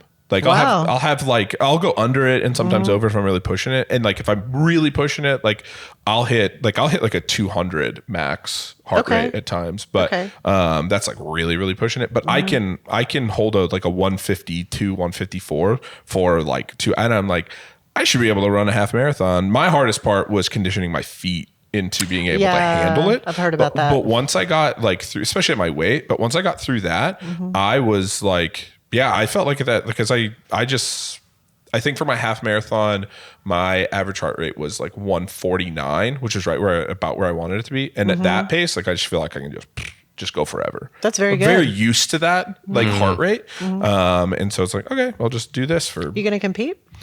Or have you competed? In jiu-jitsu? Yeah. Okay. I've competed in jiu-jitsu. Oh, when you come out, watch them. Yeah. It's nice because it's not nearly as much like prep work. You know, people compete. You can compete as much as you want, but yeah. So it. He did Roll in the Cage Yeah. a couple of years ago, and that I've heard was of that. a lot of fun. Yeah, that was a fun one. But did you win? I did. Yeah. Yeah, you guys blue belt that night. I did. Awesome. Very Yeah. good. And how does it go? It goes blue. Is So it it's purple? white, blue, purple, brown, black. Okay, let's go. Yeah. So I'm a 2-stripe purple. So I'm halfway through my purple belt right now. Okay. Yeah. That's So awesome. I'm at like right at the halfway mark. Okay. Yeah, because you said, what, 12? Yeah. So 10 to 12. Okay, you'll be there in 10. Yeah.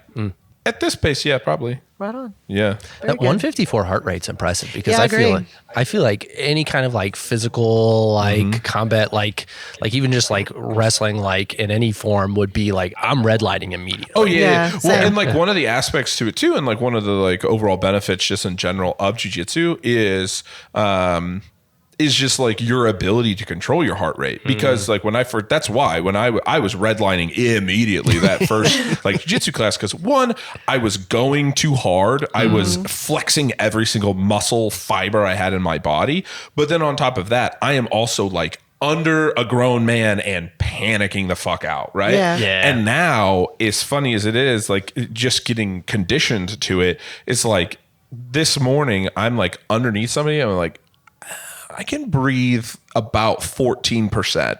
And once I get to the 12% breathing, that's when I might black out. So like, I'm good. Like, I'll just chill here for a while. Like, It's that 2% range. yeah, Does it- that's my give. Like I'm about 2% away from like, I'm going to be unconscious if I don't tap. But Have you passed out? Yeah. How's that feel? Not a ton, but it's very interesting because in jiu-jitsu, there are like things that are blood chokes and then like strangulations, which are, you know, a little bit different. And so, strangulations are a blood choke and then there's like, but Air anyway, choke. but it's a lot of times it's a bit of both. But if you get a true blood choke, that is the weirdest. So I had somebody, this was back when I first started, had me in a triangle, which is just like a choke with his legs. But I could still breathe and talk, and I had like no real issue. And I'm like, oh, like you don't even really have this. I can still. Don't. Goodbye. And the door shut quick. Yeah? Like real quick. I was like, How quickly did you come back out? as far as I know, pretty quick. And it's jiu-jitsu, so it happens. So there's like you didn't a couple. pee yourself or anything? No. It was Okay, like, I good. think it was only out for like a second, but then Okay. everybody's like, you know, like people Yeah. are laughing at me, but yeah, no, it'll definitely happen. When it's scary, you know, and what I know of it is fights I've seen in person and also watching UFC, MMA stuff. And what's scary to me is whenever, I'm not quite sure of the term for it, but whenever someone gets knocked out and they get constricted. Oh, yeah. Then, something called, is it sonorous? It's some sort of snore where it's like, Oh, like yeah, they do this yeah. weird noise in their Yeah. hand. It's like, good God, they're dead. Yeah. It can, one of my first classes that I coached, I remember when I lost somebody going unconscious in my class, virginity, and it was like they were going and everything seemed kind of fine, and then you hear the Yeah, that. and you're like, oh, okay, is he good? And he laid there for a second, and then I'm like, pick his legs up, let's get some blood back to the brain, and, Right. and then he was like, what happened? And you're like, you went unconscious. He's like, no, I didn't. And I'm like, yeah, I think you did. I watched quite a bit of Mike Fulson's, Yeah. but did he tell you about passing out and me being there? No. Okay. Mike, I'm going to tell the story. I'm excited I'm about going to this. tell the story, Mike. It was at 4-Star Penn North, and I was sitting in the chair waiting for my client to show up, and he was getting his cardio done he was getting ready for a show. I was not his coach, but someone came over to me, and I somehow get to be gym mom sometimes because I kind of oversee as well. And they came up and said, hey, you need to watch Mike. He's walking funny on that treadmill. And I'm like, Fulson? And they're like, yeah. I was like, he's fine. Yeah. Mm-hmm. So I look over there and I notice he's not walking right. He's doing this flat heel toe foot slap thing. And I'm like, oh shit. Yeah. And then I'm watching him and it's like, I've done this for so long. I know what's going to happen. And I'm watching him and he had his hoodie over his head. So I wasn't able to see his face to see how he was respirating or anything. And all I know is that foot slap. And I was like, he's passing out. I can tell. And so right when I get to him, he goes face first, arms above his head, onto the treadmill and slid into the floor. Oh, man. And he's a big boy. Yeah. And I rolled him over. And he is African American, but he is green. Yeah. Like he had a different color. And I just start slapping the shit out of him. And I'm like, okay, either he's dehydrated or it's a blood sugar issue. I don't know what it is, but I'm going to make sure he wakes up right now. Right. And so I was smacking him. And the story he tells is that he was awake and I was still slapping him. And this is before I started training him. And when he was still competing, I've just trained him after he stopped competing. And anyway, I'm like, Mike. And he came to and he's like, yeah. And I go, what's going on? Yeah. What's going on here? I go, do you have a glucometer? What's happening? Right. And so I guess he just hadn't eaten or he took a glucose disposal agent, some sort, and it was over the counter or something. And it was a blood sugar issue. So we went and got him some sugar. And anyway, so that was a funny story to see that. But to just fall, it's amazing, the human body to fall flat on its face, arms up, and then, something like that where they're making weird noises and it's wild. Have you ever been under anesthesia? Mm-mm. Have you? I have 2 times. How was it?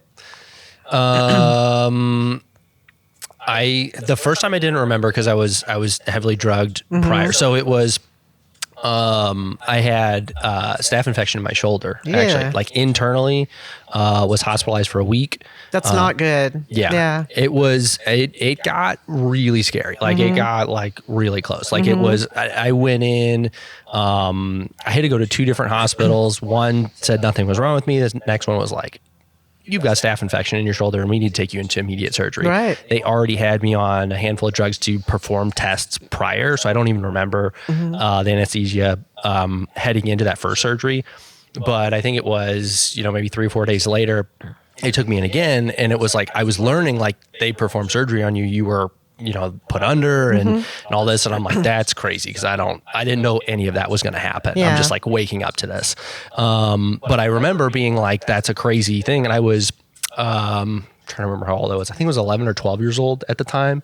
And oh, you're a kid. Yeah. You didn't know. How did you get a step? Did you get a nick in your shoulder or what happened? How did it introduce itself? There was nothing externally that looked like it was an issue. Apparently, it's not super uncommon for staph to be internal in the body and I guess I don't know if it's through the bloodstream or not, but it's not super risky for that to happen.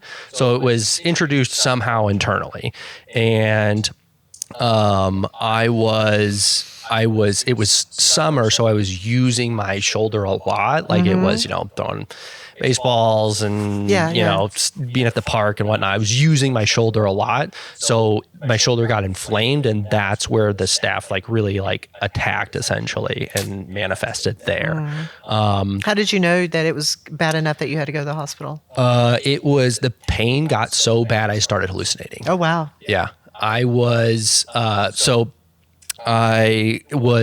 We'd go to this, really old, lodge on the river kind of place. It's a family, place we go every single year. My family still goes there every year. This is in Missouri? Yeah. Okay. Yeah. Southeast Missouri, okay. or maybe South Central, but, so we were there, and I was using my shoulder like especially a lot during that week that we were there, and I started dealing with pain to the point where it was like I kind of stopped using it, and then it got worse to the point where I was like I was just kind of staying inside, and it got so bad that we had to leave, so we went to a hospital, and I remember being in a lot of pain there, like where I was like I couldn't even move it like an inch without it just being excruciating.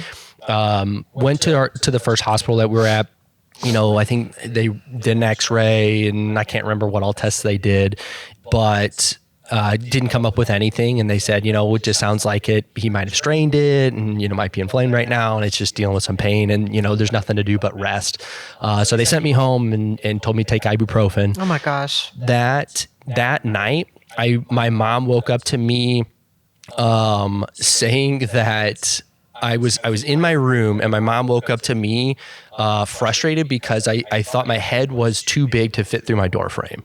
Oh, wow. You were hallucinating. Yeah.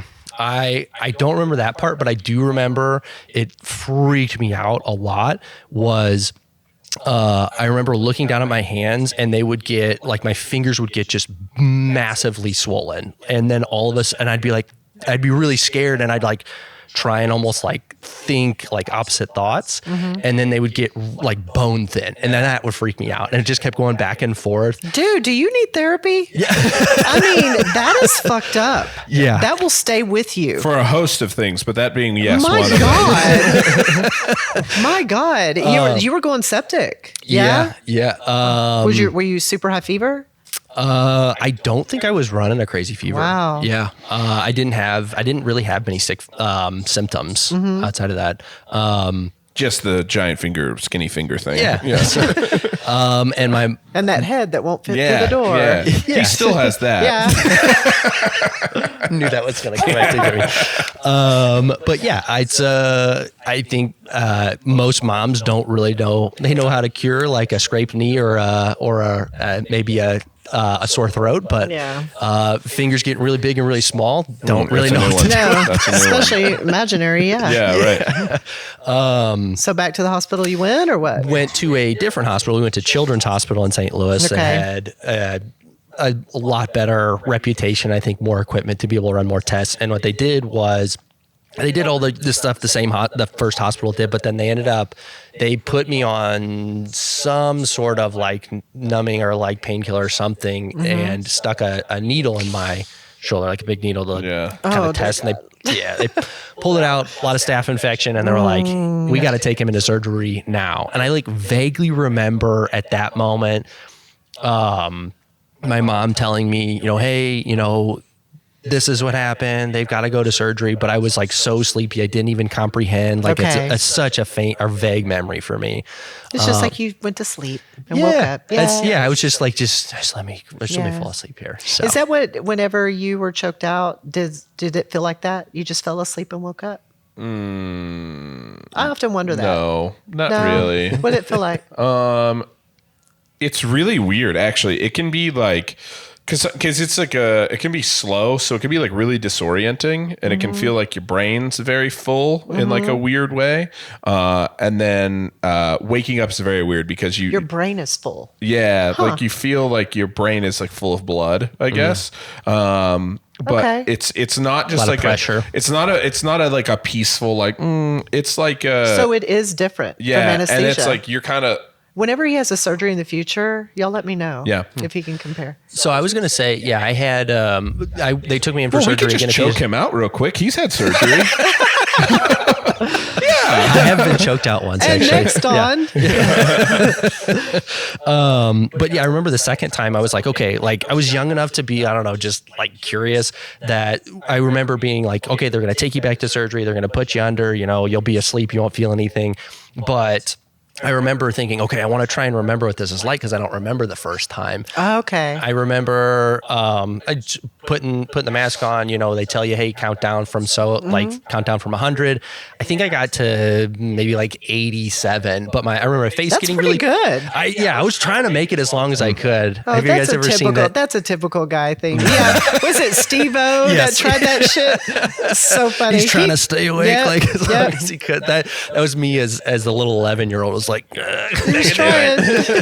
but yeah, I remember my face getting really tingly and then just being out. Like it was pretty peaceful for the most part. So a little beta-alanine tingle on your face, that kind of feeling, and then that was it. So it's always wild whenever you wake up, because I've had multiple. One, I had to have my bicep reattached, and then another hernia, and then girls. And so it's wild because whenever you come out, it's like it's a restful sleep. But whenever you're coming out of it, it's annoying how they're waking you up. It's like, Gina, and they're poking on you and they're trying to shove crackers and Sprite in your face. And I'm just like, okay, I just want to sleep. This is fine, right? Yeah. So one day you'll know. Yeah, right. You'll Yeah, know. so far, When it's time for, how old are you? 33. It's time for your colonoscopy. Yeah. Let's go. Let's go. Let's do it. Let's do it right here. Let's get it knocked out. Well, I was out. pre-med. I think you're I can more than figure it out. qualified. I can figure it out. Yeah, I think they actually did reduce the age on that now because of colon cancer being so prevalent. It's like, so I think 35 might be it. Yeah. Or 40. It is crazy. Yeah. What is it? It's like for guys, like prostate cancer too is like one of those things. It's like a not if, but when. Yeah, it's like if you were get to old live enough, long enough, you'll get it. Yeah. Really? Yeah. Yeah, Oh, that's man. true. But it's so treatable. Yeah. So treatable. And they check your PSAs just, and once you get to that age. So, just got to make sure you're checking it kind of deal. right. Yeah. Well, that's like, that was a like benefit of just like different things that I've been on where like I have to get like a blood test done every 6 months. And it's like, okay, cool. Like this is like nice for me to just like have in perpetuity of like, if I have any issues or anything, like We'll catch it. We're running plenty of, blood Yeah. tests and stuff It's a regularly. peace of mind. Yeah. You have to run them every 6 months. Yeah, I do blood tests every 6 months. Okay. So just like hormone stuff. And so, Okay, good. so it's like, hey, why not? Like, let's run the gamut. Like we're already Right. here. So Some tests that I've been really kind of suggesting for my older clientele is to get it's a cardiac CT scan. Have y'all heard about this? It's a really cool, something super cool. Actually, Sean had told me about it years ago too. Is you go in and it's a CT scan of your heart, and it's a calcium score. Yep. And it tells you if you have any plaque or buildup of in your vessels in and around your heart, and it gives you a score. And it's kind of a bittersweet thing because it tells you, and if you have, like, thank goodness I was a 0, but if you do have like a score of whatever, where they do notice plaque and, congestion in certain arteries or veins or what have you in the heart, then they will, it's really hard to do anything about it. Yeah. So it gives you a feeling of impending doom. So it can be kind of scary to get it done. But if you but it does help you clean up your lifestyle. Yeah. If, whatever the case may be. yeah, I think I had one done last year because I have a history of heart disease in my family, Okay, especially that's my good dad's that you side. did that. Both my dad and my grandpa on my dad's side passed away from cardiac events. They were much different lifestyle than Dad me. and his dad? Oh, wow. Yeah. Much different lifestyle than I am Okay. though. Which is, what I at least tell myself. But I had one done last year. And Where'd I think, you go? The Oklahoma Heart Hospital? I think I went to Integris. Yeah, they'll do it. You can make an appointment. People, you can make an appointment. It's $50. That's You what I was don't gonna even say. have to pay. Yeah, Get they a don't- referral. They don't do. Yeah, they do it. They do a cash pay $50. Amen. Yeah, and it's so easy. Yeah, and it takes 10 minutes. Like Right. it took like no time at all. Yeah, you don't have to do the contrast or anything. Yeah, you no. just lay in the You just damn literally, thing. They just take you in there. They lay on this little bed thing. They put you in the tube. They pull you out, and then the doctor comes out and goes, "It was a 0. Have a good day." Yeah. That's what they did for me. So. Super cool. So now you know. Yeah. Now I have to. Yeah, you do. Yeah. Right. Knowledge is power, sir. For real though, like I've always been like, I always try to be like more like preemptive, like I don't want to be reactive when it comes to like certain health things. Absolutely. And so, especially Especially the familial possible predisposition, even Yeah. though you said lifestyle and, what is it? The saying about genetics load the gun, lifestyle pulls the trigger. And apparently your lifestyle, you're doing good. Yeah.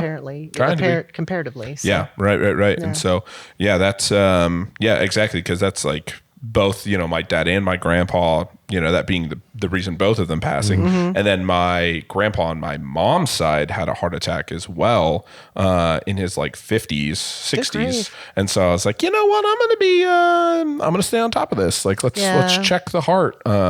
And so again, that was like a big thing. Like, funny enough, that was when I started tracking my heart rate more regularly and looking like into, because again, it's like your ability to maintain like zone 2 cardio and like all these things that from like if you listen to a Tia Huberman at all, like all the different things that you can do to help stave off like all-cause mortality, especially heart related things. I was like, well, like, while they were doing that, they weren't training the way I train specifically for like heart health, like in things that keep me in good zones. My family, they were country folk. If it ain't fried, it ain't food. Yeah, you know?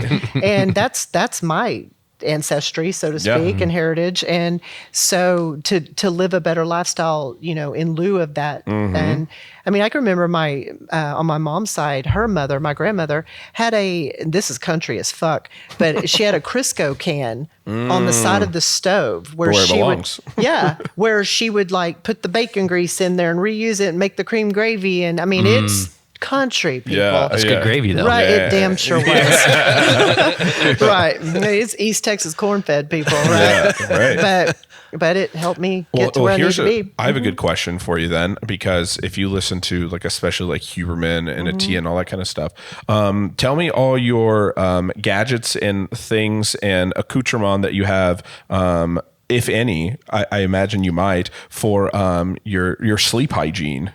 Okay. It's funny that you say that, because much to my dismay when it comes to supplementation, I'm not a big supplement girl. I'm a whole food. That's why I'm not constantly coming into y'all stores. Sure. Okay. Which is what we recommend to everybody. Right. Yeah, we always should at least be the base. Right. Yeah.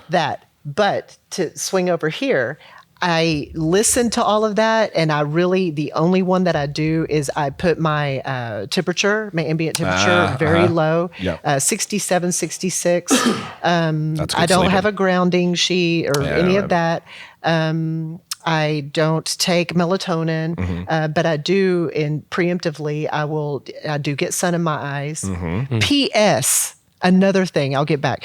Another thing that happened that's right up there with Theo Vaughn was Huberman shared one of my stories one day. I freaking was over the moon about it. I was like, Huberman, it was just like 2 months ago. I'll send it to you. Holy shit. Every morning I go out onto my porch and my dogs are there with me. And I have actually this special little chair, and I sit where the sun is getting into my eyes, right? And that's what he promotes. And so I'm sitting there and I look over, and Roman, he's beautiful. He's a 140-pound Roddy. He's a beautiful dog. And his colors are so gorgeous, and the sun is just on him, and I'm going to get cute aggression right now. But I look down, and the sun is hitting his face just right, and his eyes are shut, and he's got his like grumpy man face going, and the sun was hitting him perfectly. And I snapped a picture, and I posted it, and I tagged Huberman. Like, we're doing it. Even my Rottweiler's doing it, right? And he fucking reshared that. That's awesome. I was That's like, so cool. But anyway, as far as the sleep hygiene, it's really honestly just I keep it very cool in there. That's a good one, I do my, I don't do anything fancy. I wear the blue light glasses if I'm looking at something. And also, I take progesterone, which is helpful for males and females, but females in particular. We take that, and it's a feel-good hormone. It helps you sleep. And what else does he recommend? There's lots. Well, like I just like this started probably about a year or so ago, maybe a little longer, of just like tracking like my sleep cycles personally. I tried that. With the Oura Ring. So I just wear my Apple Watch because I can't sleep with that thing. See, it took a little bit to get used to, but then I sleep like this. I wake up with a big thing in my face. No. But no, my wife makes fun of me because I have like so I get ready for bed. I'll like brush my teeth, wash my face, all that kind of stuff. But I had Invisalign for like over a year, so I had like my nightly retainers. Nicely done. So I have my retainers that I put in, and then I've got my little nose strip to like open up. Do you tape your mouth? So I tried the mouth tape for a little bit. That freaked me out because like I'm not the best nose breather anyway. So like the mouth tape like gave me more anxiety and messed with my heart rate. And so I was like, yeah. And that shit, it's got freaking super glue on it, which like makes sense. It's got to stay on your, like, even my nose strip, it's got like the glue is hefty, but like that mouth tape stuff, I think it was like the third day I tried it. Cause like the one I got was like the full coverage, and I'd like poke a little hole in it. Cause I'd be like, I need to be able to like breathe or I'm going to freak out. And I was doing it, and then it was like my maybe it's a little later than that. It was like my 4th or 5th night. I pulled it off, and it made my lips bleed in like 2 different spots. Oh my God. Were you asleep? No, it was when I woke up in the morning. This is after it being on my mouth all night long. It literally ripped the skin off my lips, and I'm like, those will stay in the drawer forever. Never again, yeah. But I do sleep every night. And this is another benefit to the Apple Watch, at least for me personally. So I sleep every night. I've got my retainers. I've got my nose strip. I've got my eye mask, like my blackout eye mask. And then I wear earplugs every night. And so what's nice and you are doing it. Oh yeah. No, my wife thinks it's hilarious. Yeah. Cause I'm all done up. I bet your HRV is amazing. Yeah, it's great. No, but for real though, it's like it makes, but it's got me like maintaining like better regimen on my caffeine. It's got like my like sleep cycles have gotten a lot better. But what I love about all of it is if you wear an Apple Watch while you're sleeping, they actually, depending upon which Apple Watch you have, they're actually really good at sleep tracking. But my alarm in the morning isn't an audible alarm. There's nothing because I have earplugs in. So like I really wouldn't be able to hear it super well anyway.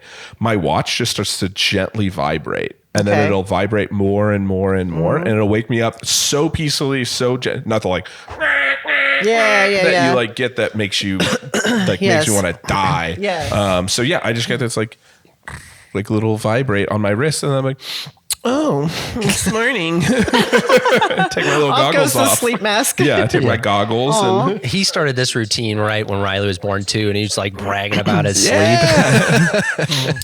It's like I wake up to a nice vibrate on my wrist. Yeah, it's pretty cool. Why don't you just wear earplugs, right? I don't. Alyssa's got it. I don't wake up as easily as Riley. I don't wake up to Riley. I wake up to Alyssa kicking me. Yeah, that checks out. Yeah. Riley sleeps through the night though. Yeah, we're good. I think honestly, when it comes to the Aura Ring, we are doing good on time. Oh yeah.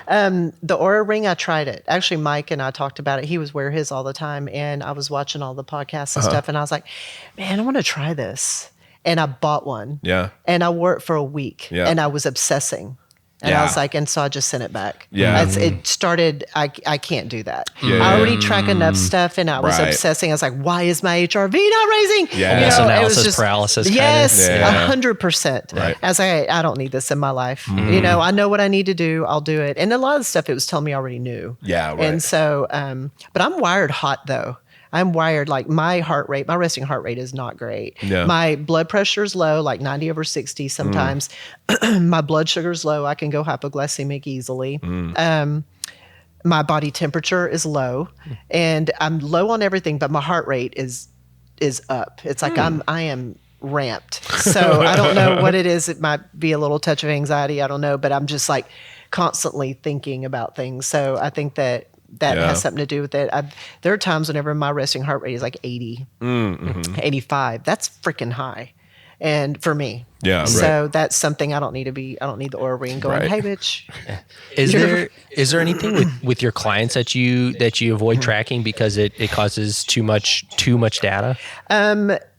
It depends on that person. Okay. If that person has a history of going off the rails a little bit with maybe some eating issues, not disorders. I'm not going to say that, but if there's something going on there in the background, I will not have them track certain things. Right.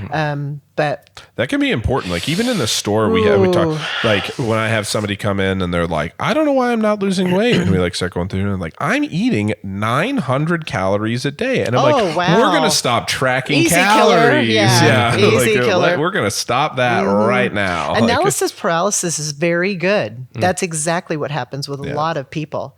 A lot of people. And there's some things too. And okay, listen, I am old school, but I do swing into the new way of thinking on some things.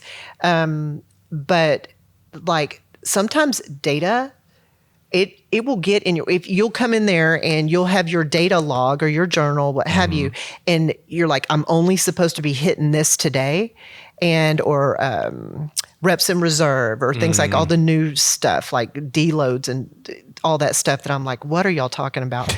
But I'm learning, okay? I see where it has its place. Sure. However, something like that where they could have a PR and they won't because their data says that they shouldn't. Yeah. You know, shit like that. Or the Oura Ring, like there are times whenever I know some of my clients that wear it, it'll say you're not going to have a good day today. Yeah. Or whatever. It sets them up. Yeah. And they're like, oh, it's kind of like, it reminds me of the horoscope. It tells you you're going to have a shitty day.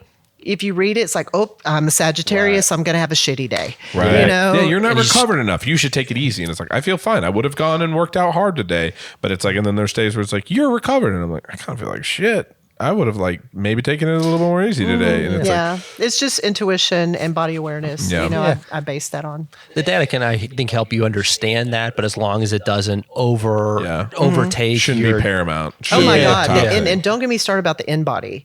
InBody, it has its place. It's a tool. Right. Okay. But I've had like Crystal, my bodybuilder last year that turned pro, shredded. And it said she gained body fat 2 weeks before the show. And I'm looking at her and, you know, I could see her intestines from the outside. What the fuck are you talking about? And so something like that will start spinning in their head. It's just like, stay off of that crap. Yeah. And that's, for us too, we really recommend that's like you should be using it maybe once a month, like, and it's you know and expect It's like, tracks watch the and trends. tracks and trends. Yes, exactly. Yep. It's a tool for that. I Right. get that.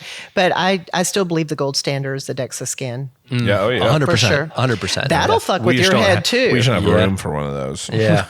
You don't have room for one of them? Yeah. we And have I room. think they're expensive too. Yeah, they are super expensive. InBodies are freaking expensive. Yeah, just the newer models, They well, make me all wanna of them. But bang my that's head another against the thing wall. too. The DEXA scan. I mean, it will denote how much fat in your eye. You know, your eye fat. You know, so it'll tell you your body fat is super high, and people are freaking out about it when they're not. You know, it's funny that you say that because I've always thought Kevin had fat ass eyes. Look at those fat eyes. You got a fat eye. Those fat boy Hey, eyes. whoa. I don't need people ganging up on me.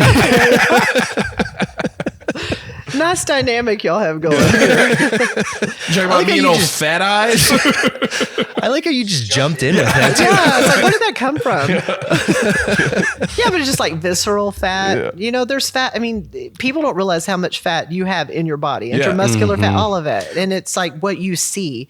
And that's another thing too.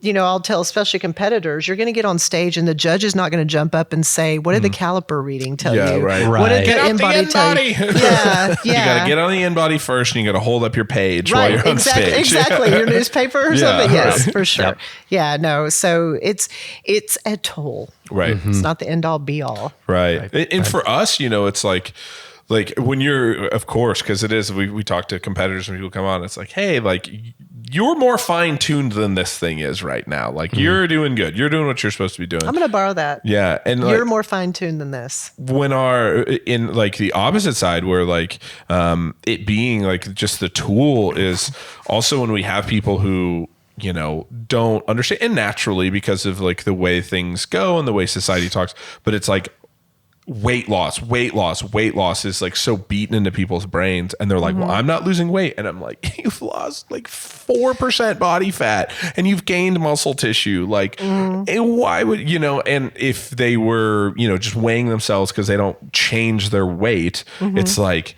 I wish people weren't so obsessed with the weight number, and it would make it so much easier for us to not have to have one of those things. Right. You know, I can tell you that one of the first lessons that Like you have your rules and how you train your people.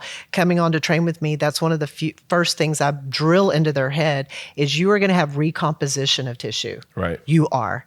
So don't live and die by that scale. Right. Do not. Right.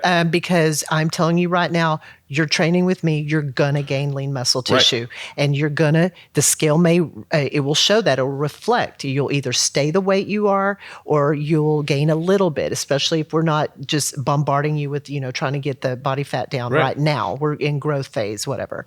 So I remind them of that. And then I'm a poker. So I'll poke on them and I'll pinch them, even lifestyle. And I'll be like, see that right there, that used to feel like soft cheese, and now I'm hitting muscle quicker. Right. So calm down. Right. It's a recomposition of tissue. You're solidifying. Right. It's going to be okay. Right. Because it's like I'd worked with a lady for a while where she was like coming in and was helping her with her nutrition and stuff. And it was like, she ended up losing, I don't even remember what it was, but it was like she went from getting 20 grams of protein a day to 120 grams of protein a day. And, it was a pretty good amount of time because we weren't trying to push anything like too hard. We're just changing habits kind of thing. And it was like, at the end of the day, she had lost like 5 or 6% body fat. And this had been like a few months. And it was like her total weight loss ended up being like 3 pounds. Good for you. And she's like, I would have quit so long ago if I didn't know that I'm like doing something good at the same time. And I'm like, I know, I just like, this is what I tell people all the time when they like come in. I'm like, hey, if you just imagine the perfect female physique, exactly what you'd want to look like, head to toe. I'm like, okay. And I'm like, now take that imaginary body and step onto a scale. And they're like, okay. And I'm like, it says 300 pounds. Does that bother you? Do you care? Or does that kind of ruin it a little bit? And they're like, yeah, it ruins it. And I'm like, cool, go home, get your largest hammer or can of soup if you need and smash your scale right now because like it would just ruin perfection for you. So we're going to focus way too much on it. Like it is a tool, but if we misuse this tool, it's not doing us any favors. Like you're weighing yourself twice a day, 7 days a week right now. You don't need to be doing that. Right. And we live in a society that promotes that, though. 1,000%. It's very hard to untrain them from doing that. If I'm talking to a lady who's especially, the lady who I had worked with, like she was in her early 40s. And I'm like, I'm trying to...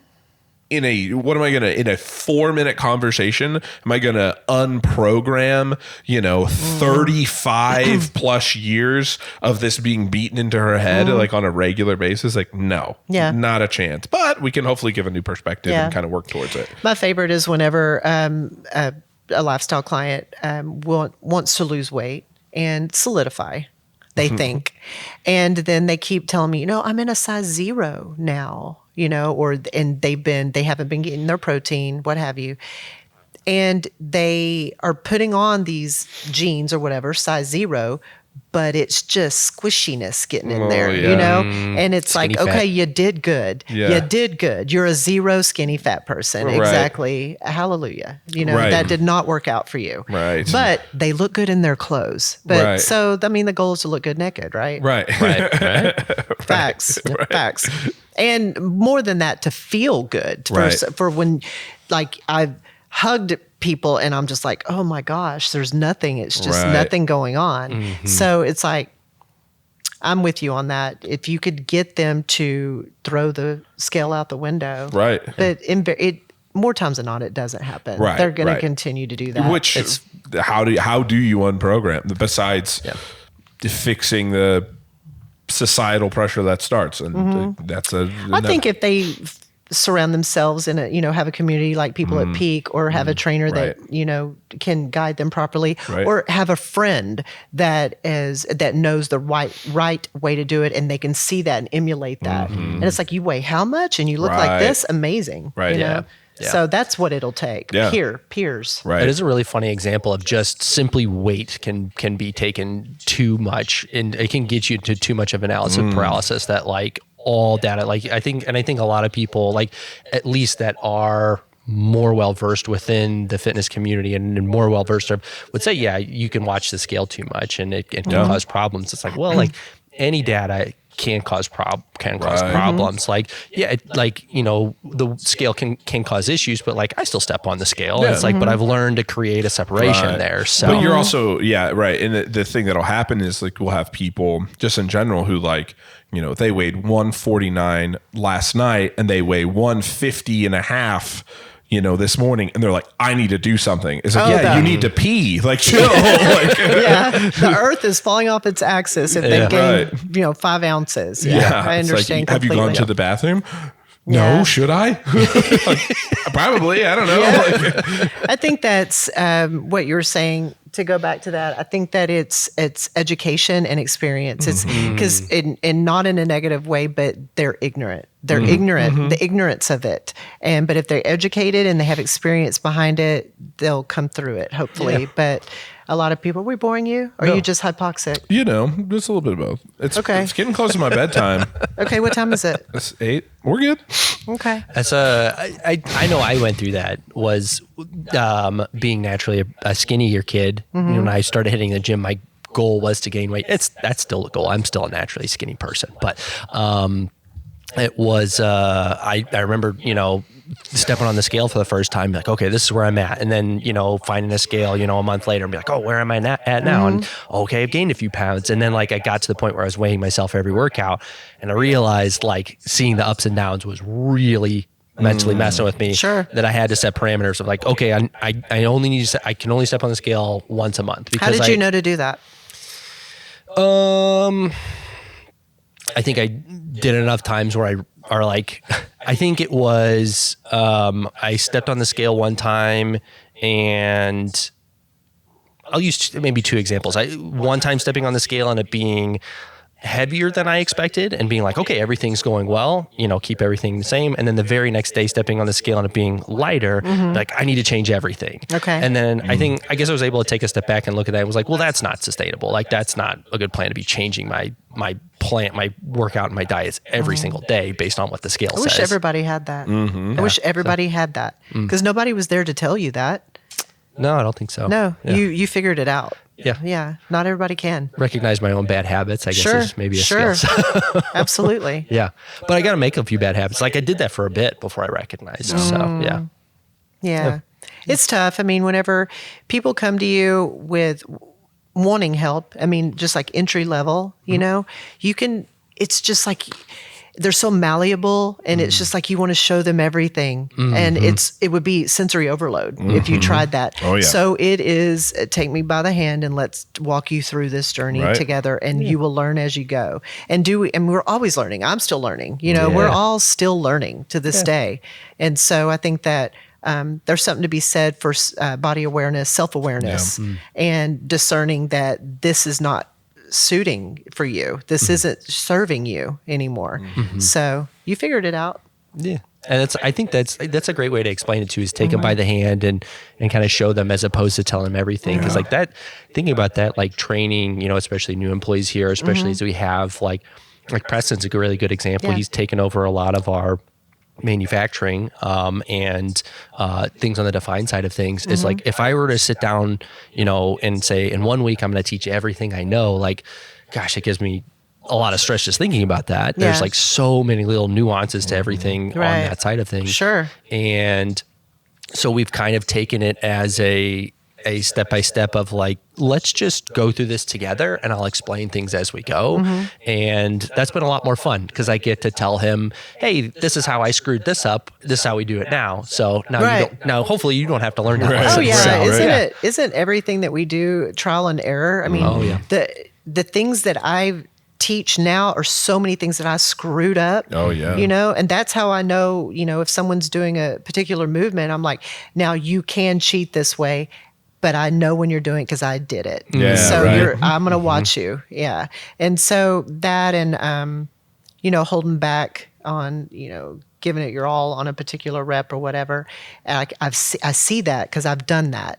So I see it in you. So it's cool that to go through that, the trials and tribulations, to learn from that, and then to speak on it. I think it's a kind of a cool definition of true intelligence. Have you heard this? Someone can be smart, but true intelligent a true intelligent person is someone who can have knowledge and teach it to others to the point where they can regurgitate it as well as this person and learn it. I think that's intelligent. I think that's I think it's an Einstein quote. That's pretty something like that. Yeah. That's you don't truly understand something until you can teach somebody else. Sure. Yeah. That's definitely not perfect, but I think there's an Einstein quote that's very similar to that. Yeah. And with a lot of things, not just in the personal training realm, but in helping people get through some sort of devastation or what have you, the more that you help some others, you're helping yourselves and you don't even realize it. So I think that is all encompassing when it comes to that. If you can teach someone what you know and they can teach it to someone else in the same exact way you did to them, then that's intelligence and that's, paying it forward to that person. So, yeah. I've got one more. This just reminded me that this is a little bit the same, but like when you talked about true intelligence have you ever heard of the BRIC test before? BRIC, BRIC. It's I don't know what scenarios they use it for, but I think it tends to get used with kids or young adults that have a very high IQ. They also a lot of times apply this. It's a BRIC test, and it's tell me how many ways that you can use a brick, and it's obviously very simple. And some people will write, to build a house, to build a wall, to, and kind of hit the basics. And you have, X amount of time. It's like maybe, 10 minutes or something, and they hit like the basic, like 3 or 4, they might get like 6 on there, a couple of creative ones. But then they'll have other people that write down 40 answers. And it's like, well, if the brick is this size, it could be used as a weight and get just like totally out there and come up with all these ways. So the funniest thing was that they would use this test for kids with generally higher IQ, but a decent range, and how well they did. And they'd count, some of the brick answers as, that's feasible. This one's not. But how well they scored on the brick test was not perfectly aligned with their IQ, that it was, I guess, more critical thinking or more creativity for the brick test, and that a high IQ did not mean that they scored well on the brick test, that sometimes it was inverse. And gosh, I think it was the scenario was they were using it for kids applying for like a certain program or a school or something along those lines. And you had to score well on both to have like the more true intelligence, was a high IQ and score well. I'd be in so much trouble because right when you said that, I was like, hit someone in the head with it. But that would be a right answer though. I think some kids answered that. It's like Gina needs to go to the anger management school. What the hell? So yeah, that's cool. I'm didn't even think to build a house just first? cute aggression. It's cute aggression. You're so cute. I want to hit you with a brick. I'm gonna hit you in the head with a brick. Yeah. I love it. All right, Thomas, are we getting close to your bedtime? We are at 2 hours. Where are we? Wow. Okay. Yeah. Ooh, we're going. Hey, Theo. This is fun, Theo. Yeah. Isn't it crazy how fast 2 hours goes by? Yeah. I've enjoyed it though. Yeah, this was yeah, fun. this is really fun. I honestly felt like zero anxiety coming in, and it's been fun the whole time. Good. Yeah. Yeah. Good. Yeah. It was cool getting to know you. Yeah. I love Kevin. Everybody loves Kevin, except for you. Yeah. Fat eyes. Fat eyes. Kevin's fat eyes. I just am not expecting that coming from you. It's so nice this whole episode. Hashtag fat eyes. Yeah, right. It'll be in there. Yeah, that honestly might make the title. Yeah. So yeah. He does the title, I do the little caption, so it'll definitely make the caption. This is fun. Truly laid back, chill. The couch is pretty comfortable. Yeah. What's a warehouse living room? I like it. Yeah. Yeah, it's nice. I think like we really try to make it like authentic. Like this is just us. If this is, we don't prep anything, we just sit down and just start talking. So that's good. I like it like that. That was his idea in the beginning, as he kind of got on a spiel, or kind of got on a kick of, hey, we should start a podcast, and I wasn't super up for it, but he kind of laid it out of, no script, we don't have, make it just a genuine conversation. It doesn't have to be a whole lot of prep work, and there's not like guided answers or anything like that. Right. And I was like, okay, I could get down with that. Yeah. That'd be fun.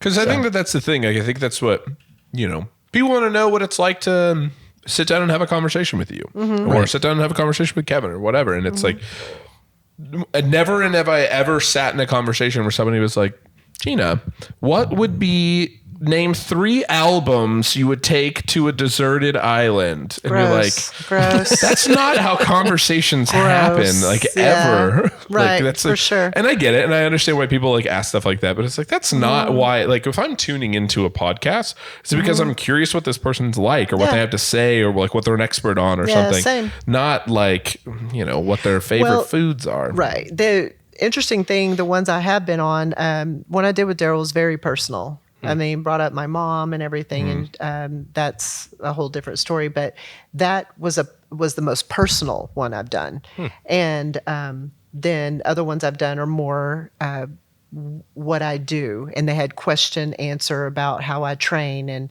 and all of that, right?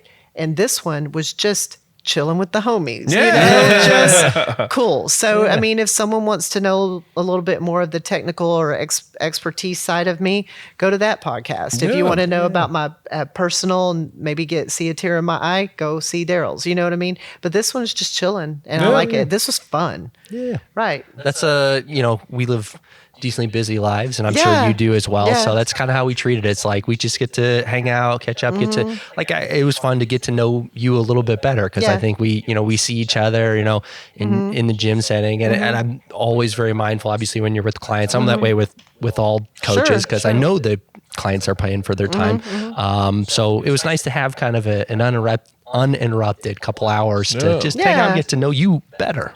For sure. Just like your cadence, your flow, your voice inflection, the way the banter. It's cool to get to know someone like that. I like it for sure. Glad to be here. Well, again, thank you so much for the time. I know you have had such a busy schedule recently, so I really appreciate it. I'm sure that's probably pretty regular for you. Yeah, I think with the bigger shows, I have what I call contest hangover, because I'm so dialed in on getting them dialed in that whenever I get home, I just need to relax. It's like I'm sensory overload. I just need to chill the fuck out. So I feel like I've kind of like what is it? Jet lag. Like it's a feeling you just like, I need a moment to decompress. So I'm just so amped, adrenalized, whatever.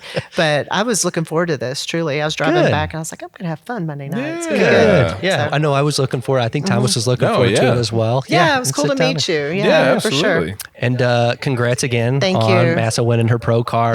Gosh, she looked amazing. I know she put in a ton of work with you. My God, that girl. Yeah, there's a reason she's my only bikini girl, because everybody knows I'm not a huge fan of that category, because it's so subjective. And I mean, they could have liked blondes that day. You never know. But I knew her body was going to be ready, and she's stunning. So I mean, in her stage, she was just the total package, and I was like, here she goes. Yeah. What do you think? What else do you want? And they're like, we want her. Yay. Thank you. Exactly. So she is a superstar, and we're rising. We're going to go with that one. So we're excited to see what's in her future. For sure. So, we got more coming up. LaMarcus is my classic guy, and he's a beast. He's coming on. He came out this summer for the Ambassador Cookout that we had. Awesome. Yeah. He's got, his shape is extraordinary. Yeah. Like I tell him to kiss his mom and dad all the time. It's like extraordinary.